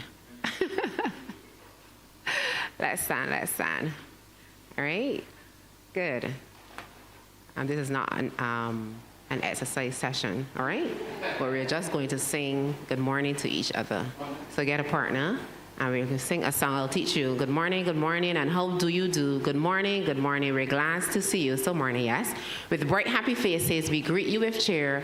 Good morning, we're glad you are here. All right, so everybody has a partner? Okay, so it's one hand. It's right hand to right hand. So let's sing good morning. Good morning, and how do you do? Good morning, we're glad to see you. We're glad to see with bright, happy faces, we greet you with cheer. Good morning, we're glad you are here. I did turn it off. All right, so let's do that again now that we have it. Good morning, and how do you do? Good morning, we're glad to see you with bright, happy faces, and you should be smiling there. We greet you with cheer. Good morning, we're glad you are here. All right, so let's go. Good morning, and how do you do? Good morning, we're glad to see you. We're glad to, with bright, happy faces, we greet you with cheer. Good morning, we're glad you you very much. Yes, so you get some smiles on your face and make us all feel warm and get a little exercise. So, as Pastor Heen said, we're talking about reading today. And as community workers, we want to know what we can do. Yes, what we can do. And just now you had dementia, and there is a relationship, yes, between reading and dementia, okay, in relation to preventing it or reducing it or whatever, right? So even with, not necessarily only with children, but as persons get older, if we can help them with their reading, it definitely would be able to assist them. All right? So let's see if we can move. Okay. All righty. So today is just two objectives we have for today: to understand what reading is. Yes, if you want to be able to help with reading, we need to know what it is and the important elements of reading. And then we just learn some practical, fun activities of how we can help children. Yes, and clearly adults. So I may have to change my objective there to adults as well. Children and adults to develop reading skills. So let's play a little game. The sound detective game. I give a sound and you tell me what, and those who are online, you can play too. You tell me what word you think it is. All right, I give you a sound. So let's start, for example. I spy with my little eyes something that begins with the sound. I want the word. So you give me a letter, give me a word. So it's in here. So look around. So I spy with my little eyes. Okay, good. All right, fine. Good. All right. I spy with my little eyes something that begins with the d sound. D. Very good. We have the answer. The answer is door. For those who didn't hear, the answer came. The word is door. All right. I spy with my little eyes something that begins with the l sound. Light. Excellent. You're fast. Wow. All right. What about this one? I spy with my little eyes something that begins with the k sound. Clock, it's true, that's a really good one. I didn't have that one in my mind, but yes, clock does begin with the k sound. Any others? Camera, that's it, excellent. Camera is the word, right, camera. So, maybe when you are dealing with children, they like to have fun and they love to play the I Spy game. And you can do it with adults too. You can like play the I Spy game, give the sound. So at some point in time in the presentation, I will go through sounds with you because I know that sounds, they can give people some trouble in the correct pronunciation of those sounds. So, all right, so when we are doing reading, there are 5 key components of reading, right? 5 key components of reading. Can you read them for me? What's the first one up there? All right, phonemic awareness, phonics, fluency, vocabulary, and comprehension. All right, good. So what we did just now, is all part of what phonics is. But we will start off with what is phonemic awareness. All right, sometimes you may hear phonological awareness, which has to do with words, being aware of words. Now, in order for children to be aware of words, what must they do? What must they be exposed to? If they must be aware of words, what must they be able to do? They must be exposed to books. Yes. So do you think that our children now are being exposed to enough books? No. What are they exposed to? Good. All the gadgets, all right? So you didn't, those online you didn't hear, but they're saying all the gadgets and the computer and the tablets and the phones, that's what our children are exposed to instead of the books. And so there you have the problem that we're dealing with. They're not exposed to books, they're not exposed to words. And so because of the fact that they're not exposed to words, they're not exposed to the books, you have a challenge there. So if they're exposed to the words and they're hearing people reading and language, sometimes they don't even get enough language because the parents are in the kitchen and the children are in the bedroom on a device, right? So phonemic awareness, it has to do with to be able to hear and identify and work with individual sounds. As the children hear words, they will know sounds. It involves changing and blending and segmenting. So we will do a little bit of that so you understand when we talk about blending what we are speaking about. So the example that I have there would be, I give you sh, eh. And what is that word? Shit. The child must be able to hear the sounds in the word. All right, so an activity, something's easy, because you need to know, be able to make, do I have it the right thing? Because children were playing with it. See, so let's see. The children were playing with it I do a reading session. Right, there we go. Okay, good. So you need to have the whole games that children can use to make learning fun for them. Okay, so I'm going to give this to a few persons, and you tell me some of the words. All right? I don't want to come out to the camera range, so if someone can come and get this, and someone can, yes, so that different persons can have an opportunity. You want one? Who else? Yes. Okay, good. Yes. You want one? You have? Okay, so these are how words are, my apologies, these are how words are separated, as I said, all right? And it is important to be able to hear the different parts of words.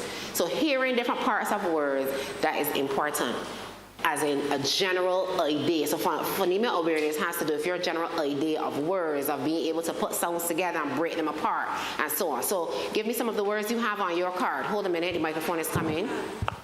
Go ahead. So when you give me the word, I want you to say and fan. Let's hear you. Go ahead. You're giving the sound.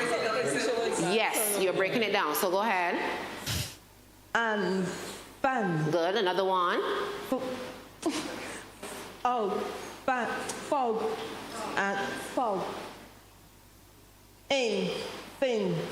Good. So you always give the first one and then that one. Good. Let's get another example of some of the words we have. Is.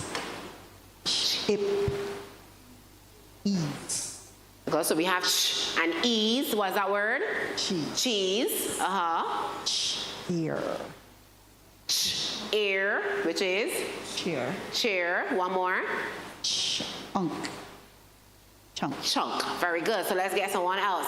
You hear me, Michelle? Hen. Hen. At. Very good. Very good. Very good. Let's get another example. It. We can't hear you. I can't hear you, so I'm sure those are like. Bet. Okay, so he said bet. Very good. In. Bin. In, bin. Good. Let's get him. It. Fit. Et. Pet. Good. All right. Anyone else wants a chance? Okay, good. The ink. Think. Excellent. The thorn. The earthy. 13. The Good. Very good. You sound as though you are accustomed giving sounds. Okay, you had grandchildren to work with. Shark. Shovel. Shop. Shoe. So you want to hear sh? Ooh, shoe. Yes. Shoe. E, sheep. Ready? Go. M. Me. Huh? Mug. Mug. Okay. Man. All right. So what was said there just now about the ma, and we're going to speak about that just now. All right. Good. So you should be able to hear the sounds in the words. We want whomever you're working with have activities where they can hear the sounds in the words. Because let's say a sound like which two letters will come together to give you ER, right? So when you get exercise, if a child knows that is ER and normal is ER, when they get exercise, if it's one syllable that they would know in that word is right? Because you would have taught that already. So you want that when you have taught the sounds and the syllables that they now can then take them and apply them to different situations when they have come upon a new word. They look at that word and they begin to say, oh yes, I know this syllable. So at least as one syllable I know. So we have X, and size. I know one, so I know so I have to figure out the other two. And so that's what you want really to become to them. So when they're generally aware, which is phonemic awareness, of how to blend sounds together. Segmenting it has to do with separating it, which is what you were doing just now. If I give you the example of Bridgetown, how would you break that up? What are the sounds you can hear in Bridgetown? Bruh, edge, and town. All right, so you do the parts of the word, so you're breaking it apart. When you begin to, let's say, you can also give an example of a word. So let's say my word is table. What is the first sound in the word table? All right, and not t. Again, I'm going to talk about that. So, all right, all right, good. So you have the sound. The table. What's the last sound you can hear in table? Give me the last thing you were hearing. This is the closest person here so far. What's it? Table. The last thing that you are hearing. Table. So the last thing you are hearing is the L. But what's the last letter in table? E. So it means that E is what? Silent. So you're teaching the children again that E, when it comes at the end of a word, is a silent letter. It does not have a sound. You understand? At the end of the word. However, in school we call it the magic E, right? Because this E is a vowel letter in the word. I'm sorry that I didn't have a board and a whiteboard. You know, standing past the hands and then I expect a structured environment like this, right? If I had a board, I would be able to show you some other words. So when you have E at the end of the word, it means the vowel letter. What are the vowel letters? Okay, so it means the vowel letter in the word, say its name. All right? So in the word table, what's the vowel letter in there? Or not the E, but the other vowel letter? A. And what's the name of A? A. What's the name of A? A. You understand? So that's why the word is table and not table. So let's give you another example so you understand. So let's say the word wave. Wave. Again, what's the... All right, let me choose a different word because we just had an A example. All right? So bite. Bite. What's the first sound in bite? B. What's the last sound in bite? Bite. The last thing you're hearing is that T sound. Again, there's an E at the end. And as we tell the children at school, the E is what? Silent. It makes the vowel letter, coming to the hand, it makes the vowel letter in the word says its name. What's the vowel letter in the word bite? I. So that's why the word says but I. If the E was not there, what would that word be? Bait. So the I is not going to say I anymore. It's going to say eh now, and it will be it. You understand? So the E in school we call it, when we're dealing with the children, we call it magic E. It has to have powers because when it is there, it changes the sound of that vowel. All right? Yes. I saw 2 hands past the hands. 2 hands here with the microphone.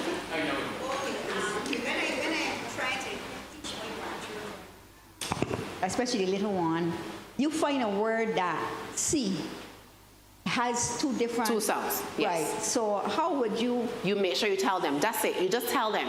Tell them that C says K, as in car, and C says S as well, all right? As in Caesar or cell phone, cell, C-E-L-L. You let them know that when you see the letter C, they can carry 2 sounds. So when at some point in time, as I said, we will go through the letters and I will tell you about the sounds because a letter does not have necessarily 1 sound. Some letters carry 3 sounds.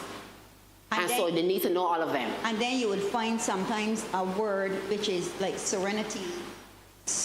Exactly, and it's cemetery. Yes. It's exactly. a S and a C. C as well. So you have problems there There, trying yes. to get the children to understand. You don't the use difference. names. Names carry different rules, right? Because people spell their names however they wish, basically. So names don't necessarily follow phonics rules, all right? So another hand was there.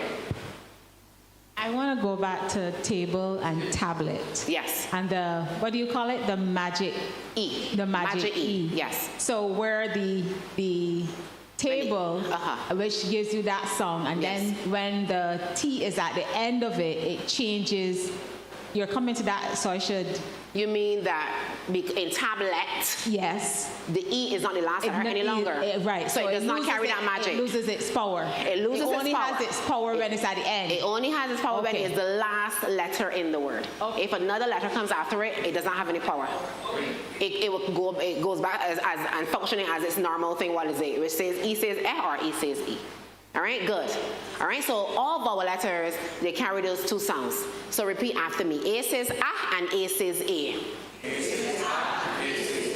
E says E and E says E.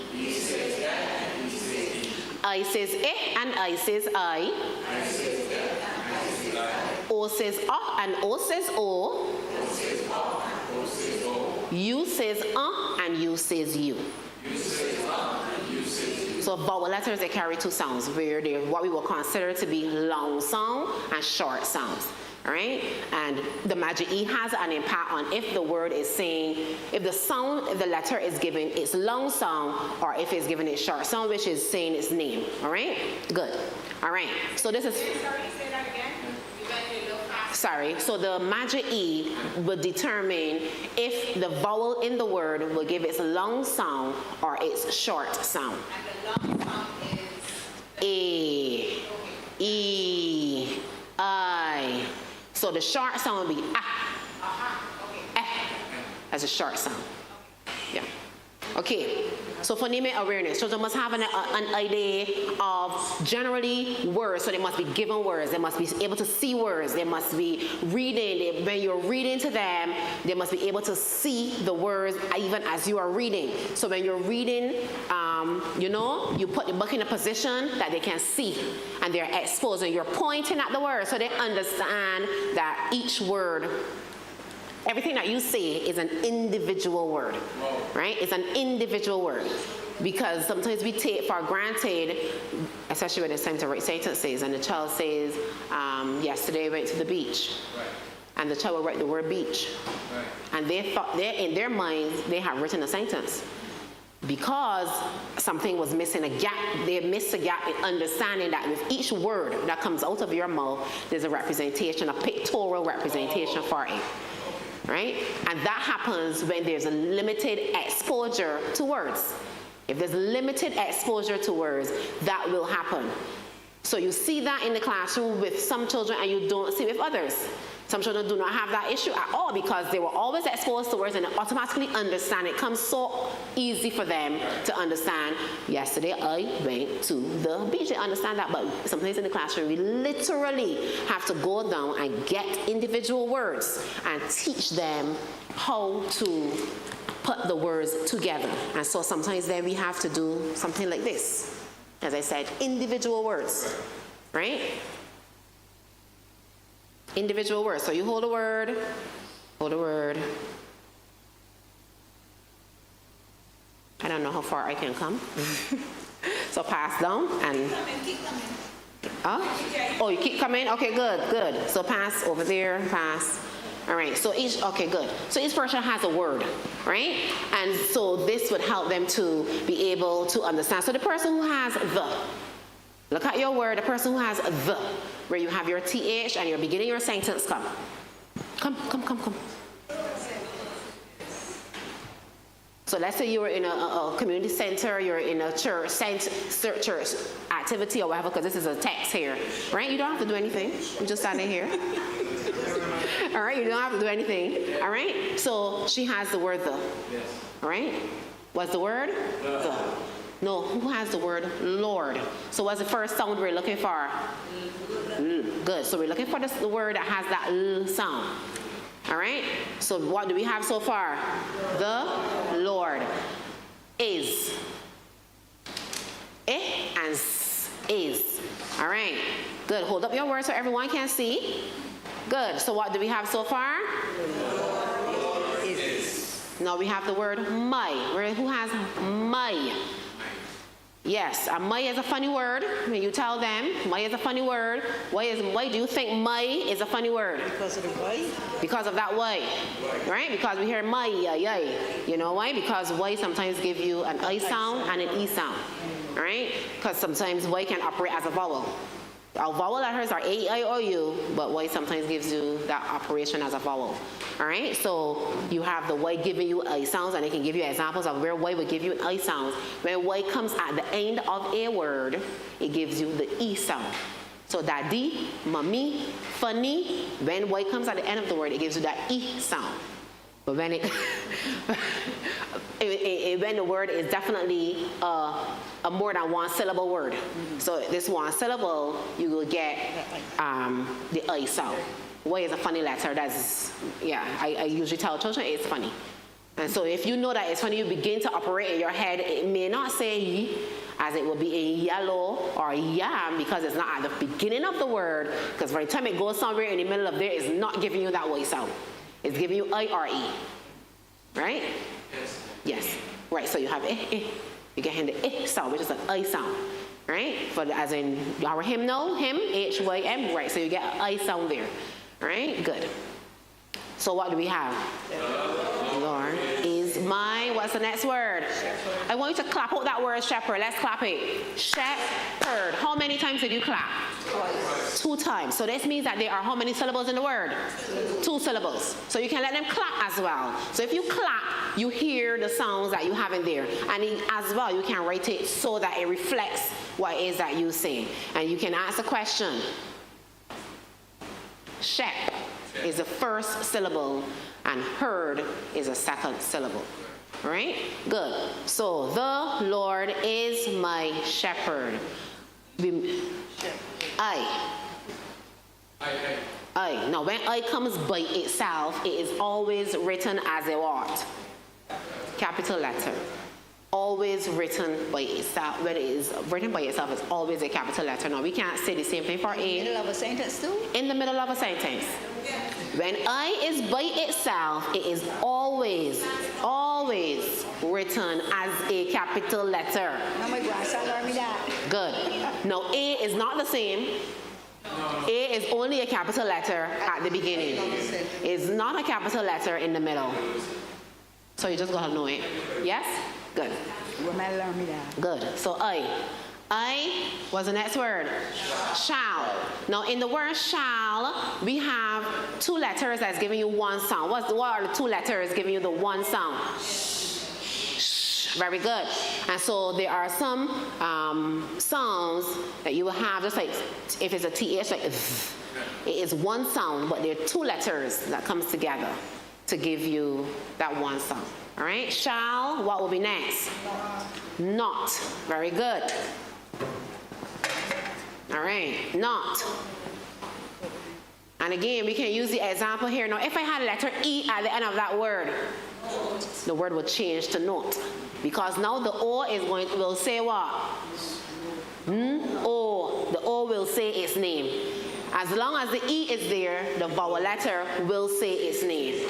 So now it becomes not, and it would not be not anymore. All right? Okay, so I shall not want. Very good. Want begins with which letter, which sound? And I want you to say, ooh. All right? Don't give me that sound. So now you have your children all lined up. And they were having challenges remembering this, if it's in club, if it's at church, for memory verse, whatever. This is something you can do for memory verses. This is something that your children in the community, if you're working with them, they can do this. Because if you had just given them a little passage to read, that would be boring. But if you do this and you go through each word just as I did, and you talk about the sound, and you talk about they will remember. I remember when Auntie, give me a name. Maxine, I remember when Auntie Maxine said that the Y has an E. So you understand? They will remember that instead of just giving them a piece of paper and asking them to read. So now we will read our sentence. Let's go. The Lord is my shepherd. I shall not want. Okay, sorry for those who are on it that you can't hear. All right? All right, so this is just an activity you can do. You can give me the cards and you may say. Wonderful. All right? Very nice. Yes. Yeah.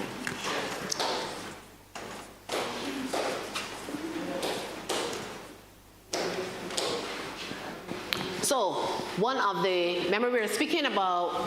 remember that we are speaking about the 5 keys to reading. The first one is phonemic awareness, just having that general idea about words and how words break up and how they come together, how sounds come together and break up and so on.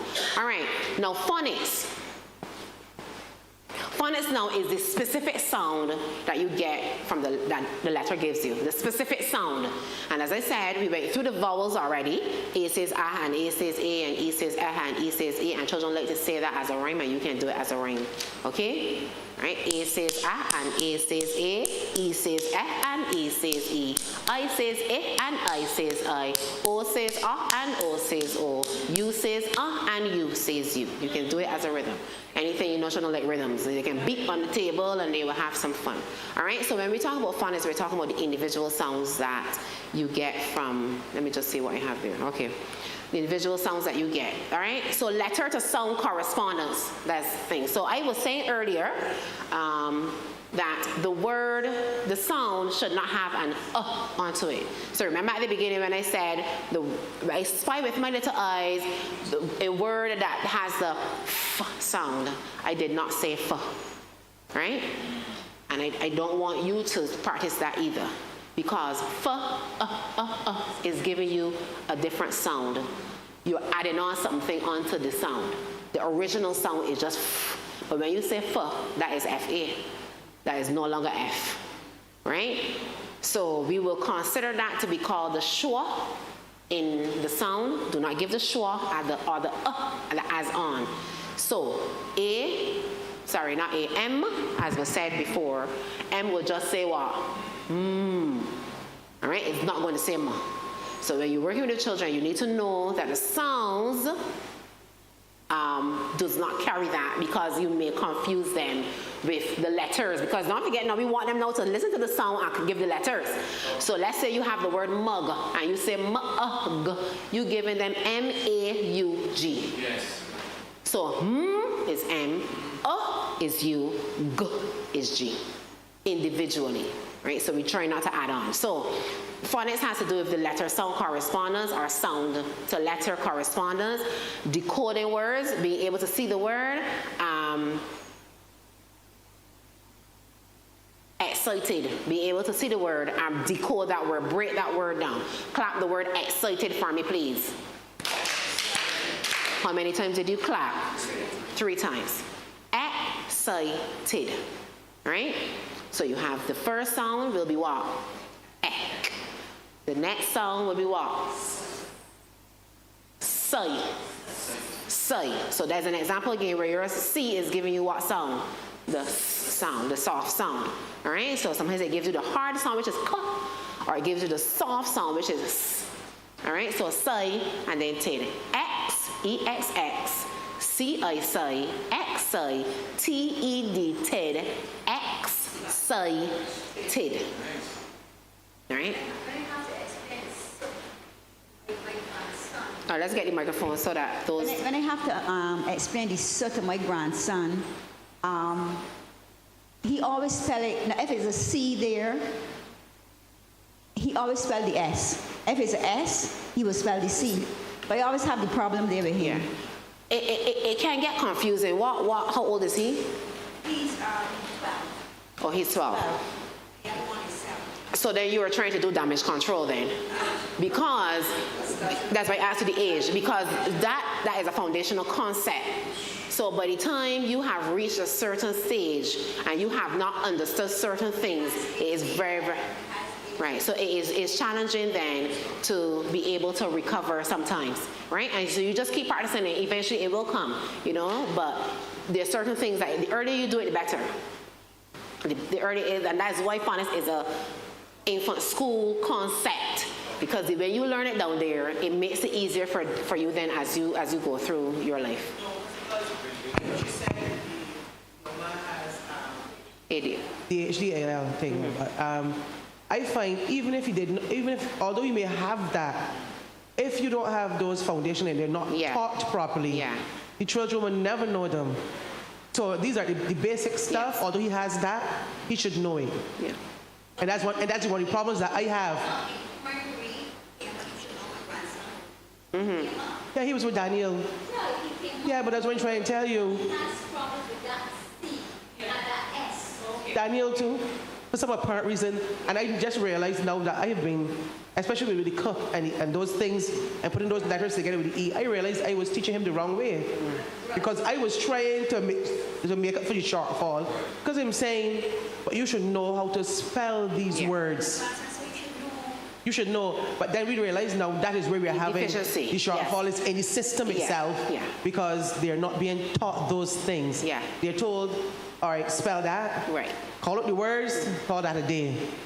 And that is what they do. They don't pronounce the words and let us know what is magic E, all them sort of things. You know, them sort of things.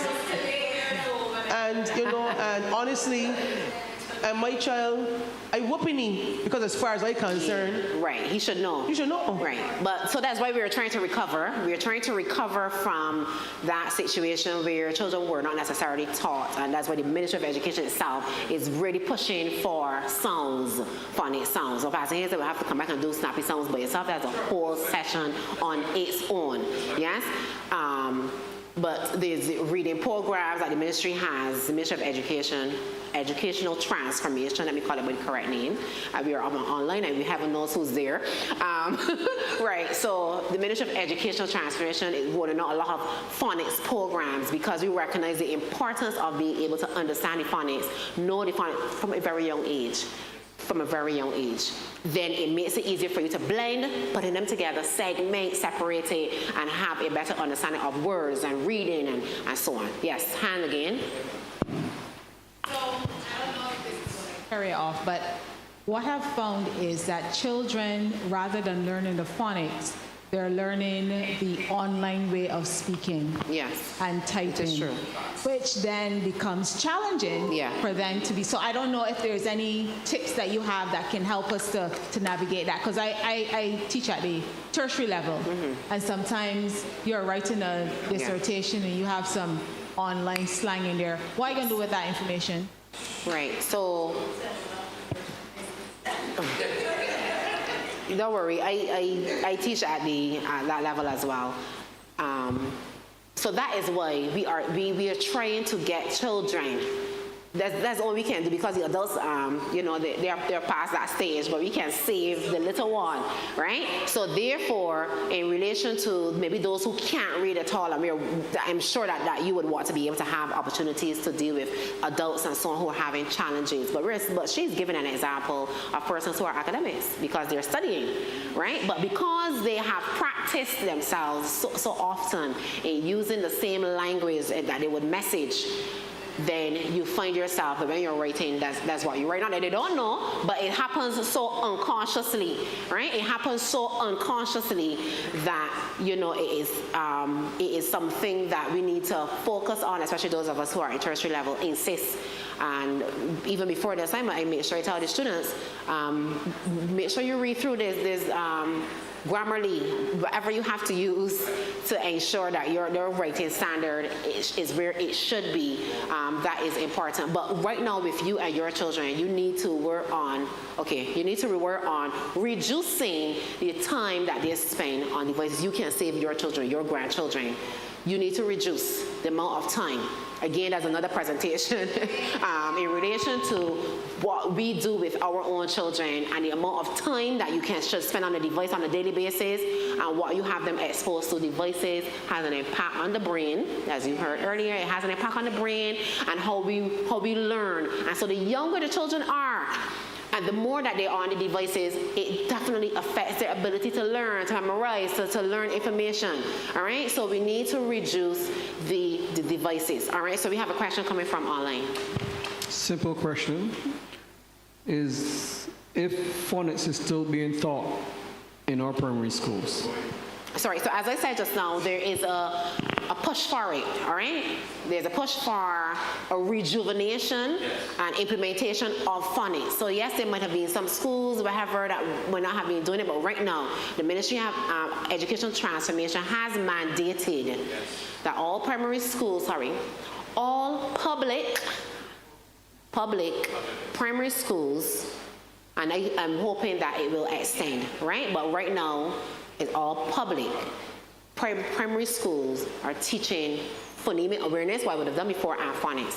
They have spent quite a good chunk on implementing programs such as Jolly Phonics, Snappy Sounds, and there's a new one coming as well, all right? So because they have the resources, now the private schools will not have to work on getting the resources, and that's where the challenge would lie, all right? But we're working on implementing phonics and making sure, so the person online, it is being done now. What would have happened before is a different story, but right now, it is being done, all right? So we have a few hands up here. Go ahead. Just making the observation, like, we say children, babies don't understand. You try to say, give them baby talk. Yes. Which is important, that you should speak. Yeah, no baby talk. No baby talk. No baby talk, no baby talk. Speak standard English, speak to them correctly, and so on. No baby talk. No big or TT or anything like that. No. Full word, the full word. All of that is helping them with their phonemic awareness because you're exposing them to the language. Yes? Go ahead. I find now that teaching children now seems a little difficult now because you find that in WhatsApp, the children don't use the word now. If I say please, it's PLZ. Yes. Then if they use another word now, D, they just put D. So you don't know what is really, if it's THE, you mean, or if it's D, or then you say them. Yes, and that's the point that was made earlier about the fact now that these persons now are taking that language into their handwriting in school, and even those who are, at tertiary level, they are using that language, which is a challenge, which is a problem, right? So we need to practice them from now when they're doing their work at school and so on, to be correct, using the correct thing, even how we speak with them, that we be careful and conscious of the way how we speak. Yes. When my son was at our school, he had a problem with phonics. And every time we get his report, I'm talking from primary, he's not doing well in spelling and pronouncing this. So one evening I was coming home on bus and I found a Awake magazine, Jehovah. I was just looking at this magazine curiously, and it talked about dyslexic children. Mm-hmm. Went home, speak to the wife, and we decided, look, we're going to take our second boy to the dyslexic center in Haggett Hall. Yes. And that's when we find out that he had a problem with phonics, and the teacher at the school then, I didn't know why they didn't recognize that. But by God's grace, I found this magazine and started reading it. And my son got the same symptoms. And they went home and discussed with wife, and we got help, and eventually he did pass with Granny Adams, right? So we move on it quickly, right? Yes, so you found out. Yeah. Well, God revealed that magazine to you. Thank you for that. On the transport bus. Okay, yes. And that's a challenge. So just quickly before I move on to the next key, you said about the teacher. Now, the teachers are not necessarily trained to deal with those things, right? Teachers cannot diagnose, right? So you have to go somewhere different to get your testing and to be diagnosed for what other situation that's going on, all right? So that's something that you must be aware of, because most of the time people usually say, I don't know why teacher didn't do this or whatever. Teachers are not trained for that, all right? And so then if the teacher can't recommend, sometimes the teachers recommend, and I know that as a teacher, sometimes they recommend, but persons are in denial and they do not want to go and get the child tested because they are afraid to what they will hear, even though it's clear as day what's happening, but there's no effort there to go and get them tested, all right? All right, coming to you, another question online. What can be done for adults who need remedial help with reading? All right, so good. So perfect question, because as I said, what we are doing here is something that we can use with adults as well. So adults who are having reading challenges, obviously as well, would have missed this area in relation to their development. So we can go back to the basics as well and still do phonics with them, teaching them how to put songs together, blend the sounds, and all of that. It must be something that is consistent, because teaching an adult to learn is much more complicated than it is to teach a 5-year-old, all right? Or even a 3-year-old. You can have 3-year-olds that can read sometimes 2-3 years above their ability level because of what they would have been exposed to. However, when you have some person that has gone past a certain age, it's some, you know, a muscle, your brain is a muscle, yes? And what eventually happens, it gets hard, and it's difficult to get that information in there. But not that it is impossible, I'm just saying it's more challenging. So therefore, as long as they're exposed to the rudiments of reading, like what we are doing, the keys to reading, and they are exposed to those, there is still hope, there is still an opportunity for them to do it, but it must be consistent. So let's say there's a reading program for adults, it got to be something that is a 6-week, 8-week, something consistently.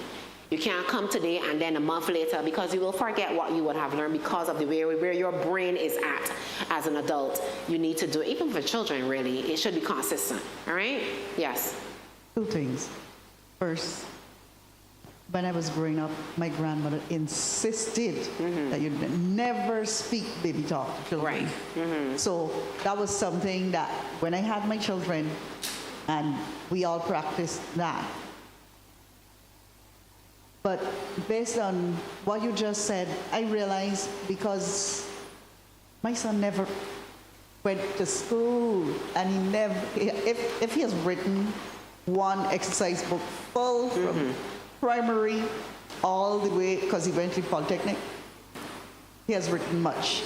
And it wasn't until he was about to write Common Entrance that I knew there was a problem. Yes. But nobody could tell me what it was. What the problem was. And it took a teacher from another school tell me, maybe it is dysgraphia. Yeah. Right. He doesn't have a problem with reading. The only issue he has is with writing. So comprehension is not a problem, which I'm grateful for, because I realized that these things are compounded. And it was only now that you said this that I realized that the teachers are not, I knew that they were not trained, but I thought it was part of their training, but sometimes some people just skip over some things. So my question is, seeing that we have this problem, it is obvious to everybody around that they are learning deficits. Why isn't it part of the teacher's training program? Because it's another area. It's another area of study. You understand? Not reading, the challenges. The challenges. Right? The challenges. It is another area of study altogether. Right? So you can't do it in a course. Okay. So why does someone advocate for specialized training? What you would have to have is... They're incorporating children into school, but there's nobody there to manage them. So what we would have to do, like what they do in America, where in the schools themselves, yes, you have your teachers, but then you have specialists, right? So you have educational psychologists within the school, and those persons will deal with those things. As I say, that's a totally another area. You have speech therapists, they have all of the different specialists in the school. But because obviously, we are a small third world country and so on, and in relation to our funds and what we may have available to pay all of those persons to be in the school would, as we can imagine, would obviously be a good chunk of money, right? But that is area. So it is too much for teachers to incorporate into education. It is a different area of study. Yeah. Right. But as I said, as I am saying, sometimes when teachers tell parents about the challenges that they're experiencing in the classroom, sometimes the parents do not like to admit, right? They're in denial. So sometimes you do say, because based on your years of experience, you can tell that there's something, but you cannot necessarily say. Sometimes in my experience I would have had, because I would have seen certain things, you can tell that this child is autistic or whatever, but I can't say that. I cannot tell a parent that your child is autistic, right? Not only that, is that I'm speaking out of turn, that's not my area of study. It's not my area of study, right? So you have to be careful with what you say. I can tell you that as a friend, but I can't tell you that as a class teacher. You understand? I can't tell you that as my cousin or as my whatever, but I cannot say it as a class teacher. Yeah. Use the mic. When she revealed it to me, it was because her son and my son were friends at school, and he used to associate. So I was worrying, and she said, well, maybe it is this. And then I started to do my research do your and research. whatever. Which is good. That means that you're a good parent. That's what we're supposed to do. I try. Yeah, that's what we're supposed to do. And that's how, and then I discovered this myriad of Yes. all of this happening, Yes. and we just living on our plate. Yeah. Yeah, it happens. So if we have parents out there, we have to move on. We have to move on because we're getting late too. Go ahead. Is a question? My part, when I did early childhood education, I then didn't incorporate the special needs into it. Yes. But I notice now at Artisan they're doing it, but it is in a different setting. That's it. Right? But in doing that course, early childhood education, in my study, I was reading extra books. Yeah. And I come up with that. So at times I would give children in my community or at church, extra lessons. I would check their school books and what you said before that you can't tell some parents because some parents themselves are ignorant to the facts. True. So that when you tell them their children have problem, they was like, you bad talking my child or what. So we got to be very careful. Yes, you have to be careful with what you say and how you say it. I was wondering, one thing that had me when I used to live where I moved from, in that area I found a lot of children, right, with this problem. And I said, how could they go in to this school from a child coming up, and it's only when they're going to do the 11 plus. Yes, class 4. Then they realize that this child or these children, and you got to just move them over. So I was asking the question. They didn't not recognize it. It's just that it hits them differently because you're moving on. Yeah, but they recognize a long time.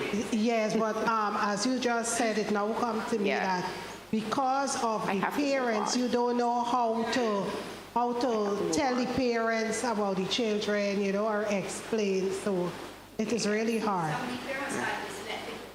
Okay, we have to move on. Quick.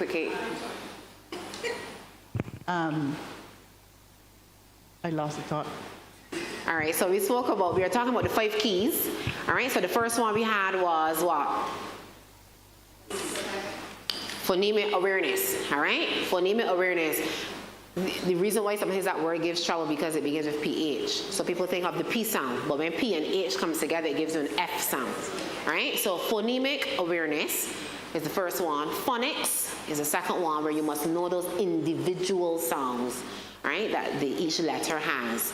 And sometimes the combinations that they gave and so on, like the same how we did shall, right, when the 2 letters come together and they give you a 1 sound, or when you have the 2 letters come together and you can hear a slur of a sound like BL, bl, it's not a solid 1 sound, but bl. So phonics and all that. So now we're moving on to fluency. Another important aspect of being able to read is to be fluent. So fluency has to do with the ability to read text accurately, quickly, and with appropriate expression. So when a child has a book and a child is reading, you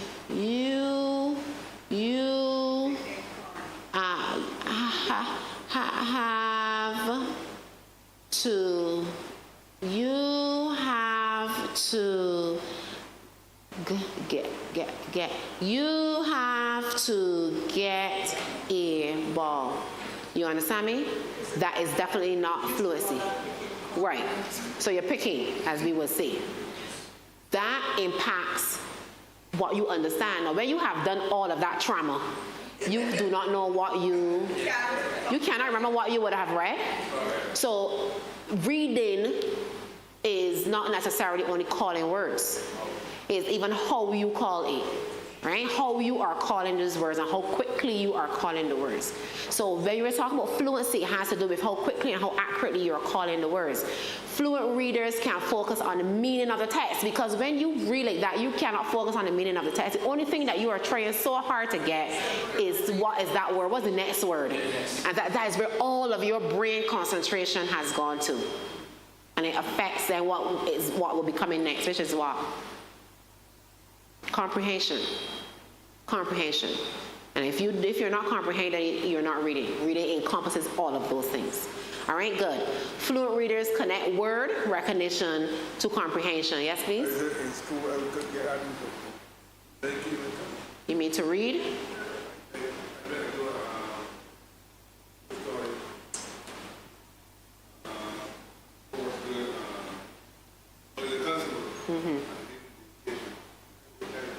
Yes. Yeah. So there's an example of some person who would be having challenges with reading as a child, and that's in many situations because certain things weren't done. Yes, in many situations certain things weren't done to expose the person to the rudiments of reading. All right. So we also want to give them opportunities to be fluent, and in order to do that, you need to read. Isn't that correct? In order to be a fluent reader, you need to read. Yes, we need to know our phonics, but when you have done those words or done the activities I would have shown you, they must get an opportunity to read itself. So your fluency checklist, accuracy. Are they accurate in what they're calling? The rate in which you are calling the words. So if you call, if you're reading and you say, there won't be, that is still not fluency, and it's really still not reading.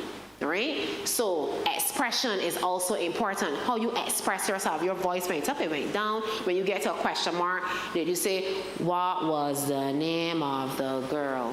You know, this flat tone thing. Your expression, you know that your voice has changed when you get to an exclamation mark or when you get to a question mark. There should be a different tone that you're using. So expression and punctuation, the two things go together because punctuation helps us to be able to express. All right, when you have your punctuation, it helps you to express. So there's your fluency checklist: accuracy, rate, expression, and the punctuation. Those things are important. The next aspect of reading is vocabulary, a set of words a person can read and understand with, which are crucial for comprehension. Because if there are a lot of words you don't know, then it makes it difficult to read. Because then when you get to the word, you don't know what that word is. So right now we have the word glove here. Now there's something called context clues, right? Context clues. You use the sentence to help you to figure out what a word could possibly be, right? Now the thing about a context clue, it only starts to make sense if you are exposed to the word anyway. So just the other day, my daughter was reading, and she came upon the word need, and not N-E-E-D, but K-N-E-A-D. Okay? Okay. So something that you can do well when you're working. Mommy, what is this word? I did not tell her what the word is. When K and N comes together, what sound do you get? You get the N sound because what? K is silent. So that's one thing we know. So the word will begin with the N sound. EA is funny, but what sounds can you get from EA? E or A? That's the truth, right? Some words that gives you the A sound. That's fine. So at least we know it's N, it's either E or it's either A. And then we have D at the end. But however, I told her read this complete the sentence, right? Mommy, what was it now? Mommy need the dough to make the cake, something like that. So I told her read and miss out the word and continue. Oh, the dough to make the cake. Then she knew the word was need. You understand? Because what you do with the dough? Make the bread. It was to make the bread, right? What will you do with the dough? You're gonna need it. Now, only because she knew the word need, that she would be able to figure that out. If the word need was not in her vocabulary, we could talk to the cows come home, she would never be able to say need. You understand? You would have had to use your phonics pure to figure that one out. But then she remembered, because every time my mother comes, she was her grandmother, she's kneading the dough with her grandmother. So that word was part of her vocabulary. So experiences help children to develop their vocabulary. So she did not have the experience of kneading the dough with her grandmother and hearing the word being used, then she wouldn't have known the word. So experiences, when they get experiences help to develop vocabulary. So yes, reading is important, but being able to go places, do things. So even for reading clubs, sometimes you can't take children out. They can do things. They can go places, and you talk to them about what they would have seen and what would have happened because you are developing the vocabulary. How do we develop the vocabulary? This is very small. How do we develop the vocabulary? When we are reading, pause and discuss. So if that word need comes up, you talk to them about what need is. So don't just read it over. You're telling stories. Pause and discuss what this word is. The next one, offer friendly kid definitions. So you don't use a very complicated way for them not to be able to understand, something that a little child can understand. Relate new words with a child experiences. So again, if they're getting experiences that I would have been able to do with my daughter, that word connected for her when Granny is helping her make bakes, right? Because that's what they will be making. She can use the word need. They can write journals. Every time you come up on a word that you don't know, write it in your journal book for your vocabulary, okay? Label things. So things around the room can be labeled. So in my house, when my children were young, everything's labeled. The door, the chair, the table, the bed, whatever. You label things when you want children to learn to read.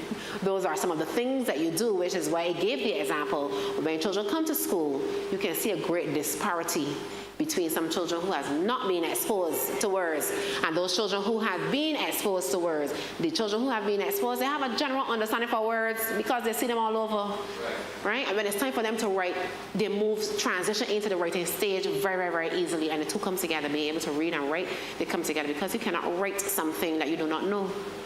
When it's time for you to write a sentence, how can you write it if you do not know how to spell the word? So see, the reading then is so important that it goes on and impacts on the writing. All right? So have books readily available. There should be books. There should be opportunities for children to see things, go and take up the book and so on, and be able to read. Play games. So what we did, I Spy. Even commercial games like Scrabble, right? You should have Scrabble. Let children play games because you learn new words and so on. And allow children to read, as I said. Allow them to read. That's how we develop new vocabulary and think. So the last part of the reading is comprehension. When you have all of these, phonemic awareness, phonics, fluency, vocabulary, and comprehension, you have reading. And if one of them they are missing, is not reading. It's calling words or picking or whatever else, is not reading. All of them come together to give you what reading really is. So after you have read, after you have known your phonics and everything, you must be able to comprehend now what you have read. So comprehension now is the ability to understand the meaning of what was being read, okay? So before, during, and after reading. So in your reading sessions, when you pick up a book, and I have a book here that I got from the conference. It's a really good book. Well, it's a series. Yes, that there are 4 of them. So all of us who have children and young children should have these books. It goes through the Bible from Genesis to Revelation. Yeah, and they have this series of all the stories in a very nice way. It's very colorful and so on. So I find that I have a 17-year-old and a 7-year-old, and so they both can appreciate what is being read, okay? So in relation to comprehension, before reading, you talk about, okay, you always talk about what's the title of the story. When you think of that, yesterday in Sabbath school, it was Come Into My House for kindergarten, right? Who do you like to bring to your house? Start to talk to them about the topic of the story, the title, so that they get into the story, they get into what is being said. You look at the picture, look at the title, what do you think this story is about based on what you can see here? And you begin to have that conversation so that you start to test, make them feel as though this is something that I want to hear. Because if you're not hearing in the first place, you're not listening, then you may not be interested, okay? So before reading, during the story, stop and ask them, what do you think is going to happen next? What do you think is going to happen next? What do you think Joseph's brothers did? Right? What do you think he did? And different children will give you their ideas, and then we will see who's correct. If it's a story that they did not know before, right? And after reading, you always make sure you ask questions, right? So that you make sure they have understood what was the name of the boy in the story, and important. The name of the boy in the story, when you say, what was the name of the boy in the story? And the children say, Joseph. And you say, good. No, it's not good. The name of the boy in the story was Joseph. You understand me? A full sentence. A full sentence. You respond to, your responses should be in a full sentence, not in one word. Because when they go to school and they're writing it, they can't say Joseph. You understand? 11 plus will not accept it. CSC English will not accept it. You are going to be losing marks for something that is so easy, because the question is there. The question has, what was the name of the boy in the story? The only thing that you need to remember is Joseph, because all the words that you need to finish that sentence is there. Is in the question. The name of the boy, all those words were in the question. And the only thing you need to do is to go in this passage and look for the word Joseph. Everything else was there for you. Right? So insist that they respond to you in full sentences. So you're helping them now to transfer that information again when it's time to write. Do not accept one word. I saw a hand.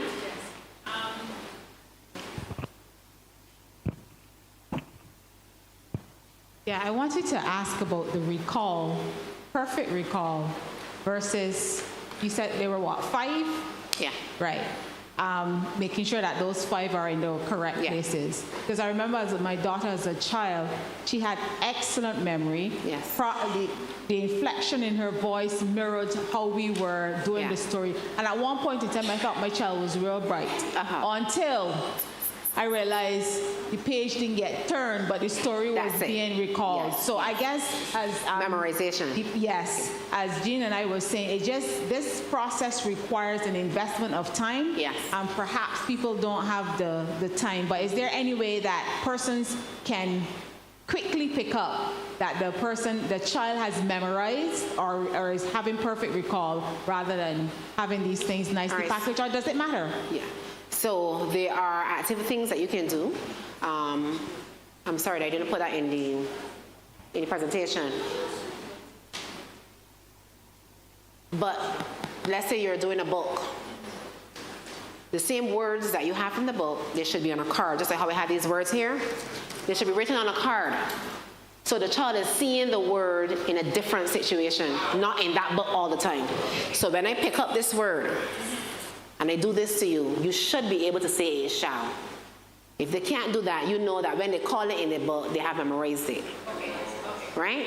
So they should have other opportunities to see the word in different situations. I love to take words, and you do that with my children. Take words, cut them up, and let them sit on the floor and put the words in sentences. Right? I see a boy, I say, so that doesn't need any reader, but from the time they can do it without the reader, you know that they are also, they know the word. Something else that I did, the same book that my children are reading, that they're practicing reading, is not the same book I read to them. I separated the two. That was me personally. That's just a personal preference. Because of my years of experience, I recognize that children memorize. So if I don't read it to you, you can memorize it. You understand? So I have storybooks, lots of storybooks. Those are the books. I specifically identify books I am reading to them for pleasure, for comprehension, whatever. When it is time for them to read, it's something different. It is not the same book. So they can't be hearing it over and over and over and memorize it on me, right? That is their reading book, and this is my reading book. I separated the two. right? So that's something that you can do, separate the two, all right? So we have a question online. Is there any training available that can teach folks, and I assume folks mean a group of people, to help other people who cannot read? Or is there a template or program that can be implemented at the community level? All right. So Early Student Teachers Training College, they have continuing ed courses, right? That's the one that you would have done, or early childhood. So they have early childhood courses. They also have teaching how to read. However, I believe that the Seventh-day Adventist organization, Pastor Hayes, can work on that. As I said, you can have a 6-week training program for persons who are interested in knowing how to teach reading, and we can go through these things because I'm just giving you, this is just skimming the surface, yeah? And we can go through it week by week on how we can actually go about teaching reading and give you more examples. And there are many things else I had to do, but because we're having so many questions and so on, I can't. So we just have to move on, right? So that, just so you will have an idea for today, but we can develop a program. But Early Student Teachers Training College, they have the continuing studies section has courses where you can do teaching how to read as well. And the Dyslexic Center as well has a teaching how to read program. I did that one many eons ago as well. So that is still there, and even specifically teaching dyslexic children, they have that, so they have 2 separate programs. All right, so there are organizations out there. So the Dyslexic Center, Early Student Teachers Training College, but I don't think that we are limited. Yes, Pastor Haynes? I don't think that we are limited as it relates to what it is that we can do. All right. So these are the sounds of the alphabet. I quickly wanted to go through. We went through the phonics. Sorry, we went through the vowels, so we'll miss out those ones. All right, so B says what? C says R. So C has a hard sound, which is k, or a soft sound, which is D says D. We're missing out E because we did those. F says, and I want to hear you to make sure you're saying the right thing. Not F. F says F. G says G. Touch here and say G. When you touch there, you must be able to feel a movement. G, G. Because that sound is coming from here. Right? You're getting it here. G, G. Down in here. G, G. All right? H says, yeah, H is just a sort of like a breath sound. I says, sorry, so we did vowels. J says, J. K, L, L, L. Don't give me the at all. L, M, N, N. Put your tongue between there. N. All right, P, Q. No, Q is a funny letter. Very funny letter. Can you think of a word that does not have U onto Q?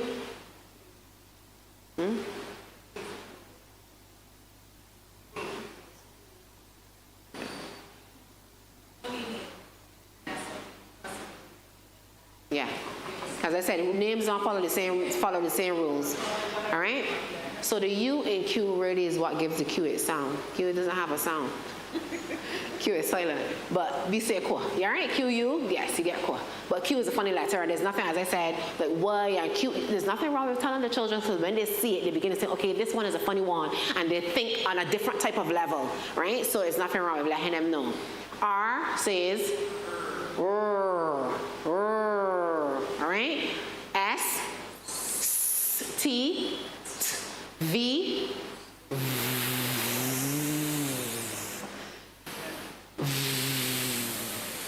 okay? W,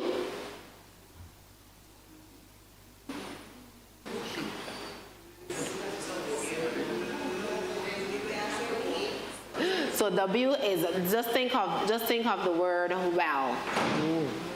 Ooh.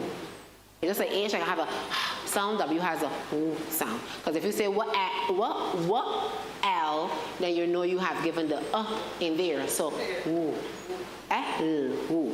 All right. Yes. X. That's it. I heard it there. What's it? Yes, that's it. So box. So box. Fox. Because X actually has the KS sound. KS sound. Exactly. So box. X is also a funny letter. At the beginning of a word, it really does not have a sound either. All right. Furthermore, if it's connected to Y, XY, you know what sound you get from XY? Z. Z. XY, that's where you have xylophone. Yeah, we'll give you that. So those are things that children know, after they have learned it very, very well. Oh, Z. Oh no, I missed out Y. So Y. Y. Again, Y says Y. Yes, sometimes it can, but Y says Y. Not give me the just Y. So yellow, yawn, yap, yes, ye. Just say, that's it. Ye. All right, and then Z says Z. All right, so those are, so just this is just what snappy sounds look like. It has word cards, there are books, it comes with letter sounds, and so on. It's a system, it's a systematic system that goes through the words with the children, exactly how we learn words, really. So it's scientific research that would have shown you the words that you usually call in words at the beginning, and so those sounds, it has a particular order, right? And those sounds are used in that order. So you have what we would call SATP. SATIP are the most popular sounds. So the SAT, IP are the most popular sounds. So those sounds are the first set of sounds in the program, in the Snappy Sounds program. So after you have done it, now you know sat, you know tip, there's so many words you can get from the combination of sounds. And so children begin to blend the sounds together to get that, all right? So there's a lesson sequence. As I told Pastor Haynes, this is something that we will have to do as total separate time. There's a particular order that you teach the lesson on letting him children hear the new sound and say the new sound and write the new sound and all of that. All right, so I'll miss out the hands-on activity that I have, and as well I was supposed to tell you a story and how you should tell the story. You can use what's the word?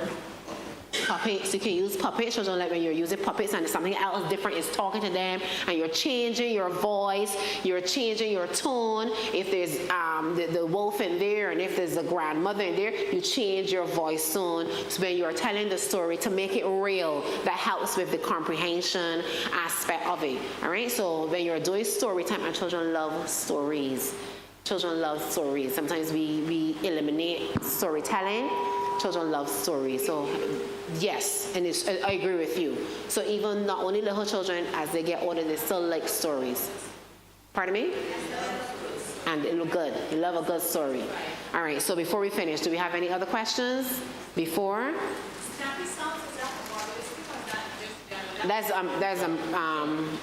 It's general. It came from UK and it is being implemented here.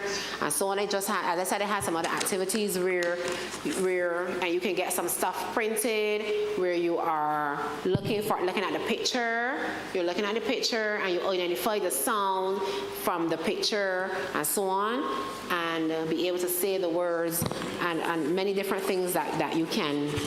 Many different things that you can do. You can also buy letters and let the children put the letters together just like how they say on there. You can let them get make sure that they're hearing the sound and they're able to do that. You can also do something that is fun. Throw the ball and where their finger touch, they can call the word.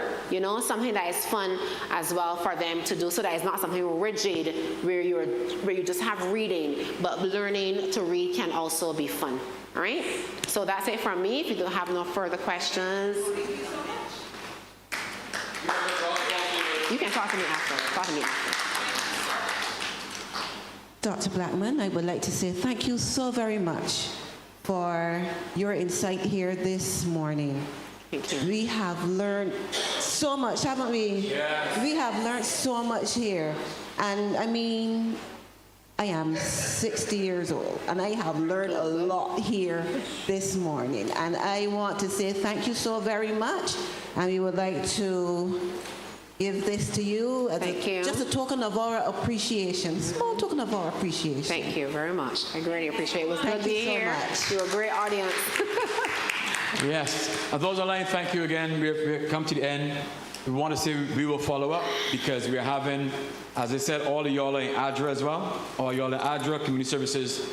And we're doing an honor for next year. I have ordered the honors already. I have them already in my possession. We're doing one of literacy. Right? So all of y'all will be exposed to that. Right? So we have an honor. We're going to do an honor weekend for ADRA and Community Services where we cover all of the dynamics. All right? So again, thank you for coming out. You know how Sundays are. You know you have to go and make your rice and peas. I hope you do rice and peas, but not in a peas stew. I hope you do another stew on it. But you know, thank you for giving out your Sunday. Yes. And we kept our word. We kept the time, and we will go up and travel home safely. Let's all stand, please. Let's all stand. Elder, brother, can you come, please, and give us a closing prayer? And thank you again. Thank you to the Gardens. Thanks to those online. The question, Natasha, from the others. The young man, Errol Wharton, who helped us with the Zoom platform, as well the YouTube platform, and also for organizing this audience. So, Elder. Let us pray. Eternal Father, we give you all the praise and thanks for this seminar this morning. We thank thee for the two facilitators, Dr. Blackman and Dr. Springer. We surely have learned much about dementia and reading skills. And we hope as we go through these courses, we will put them into use within our communities and our churches. And we pray that by your guidance, Lord, your Holy Spirit will guide us and direct us in everything. Take us to several homes of the Lord now and grant us your traveling mercies in Jesus' wonderful name. Amen. Thank you. Thank you again, everybody. Get home safe.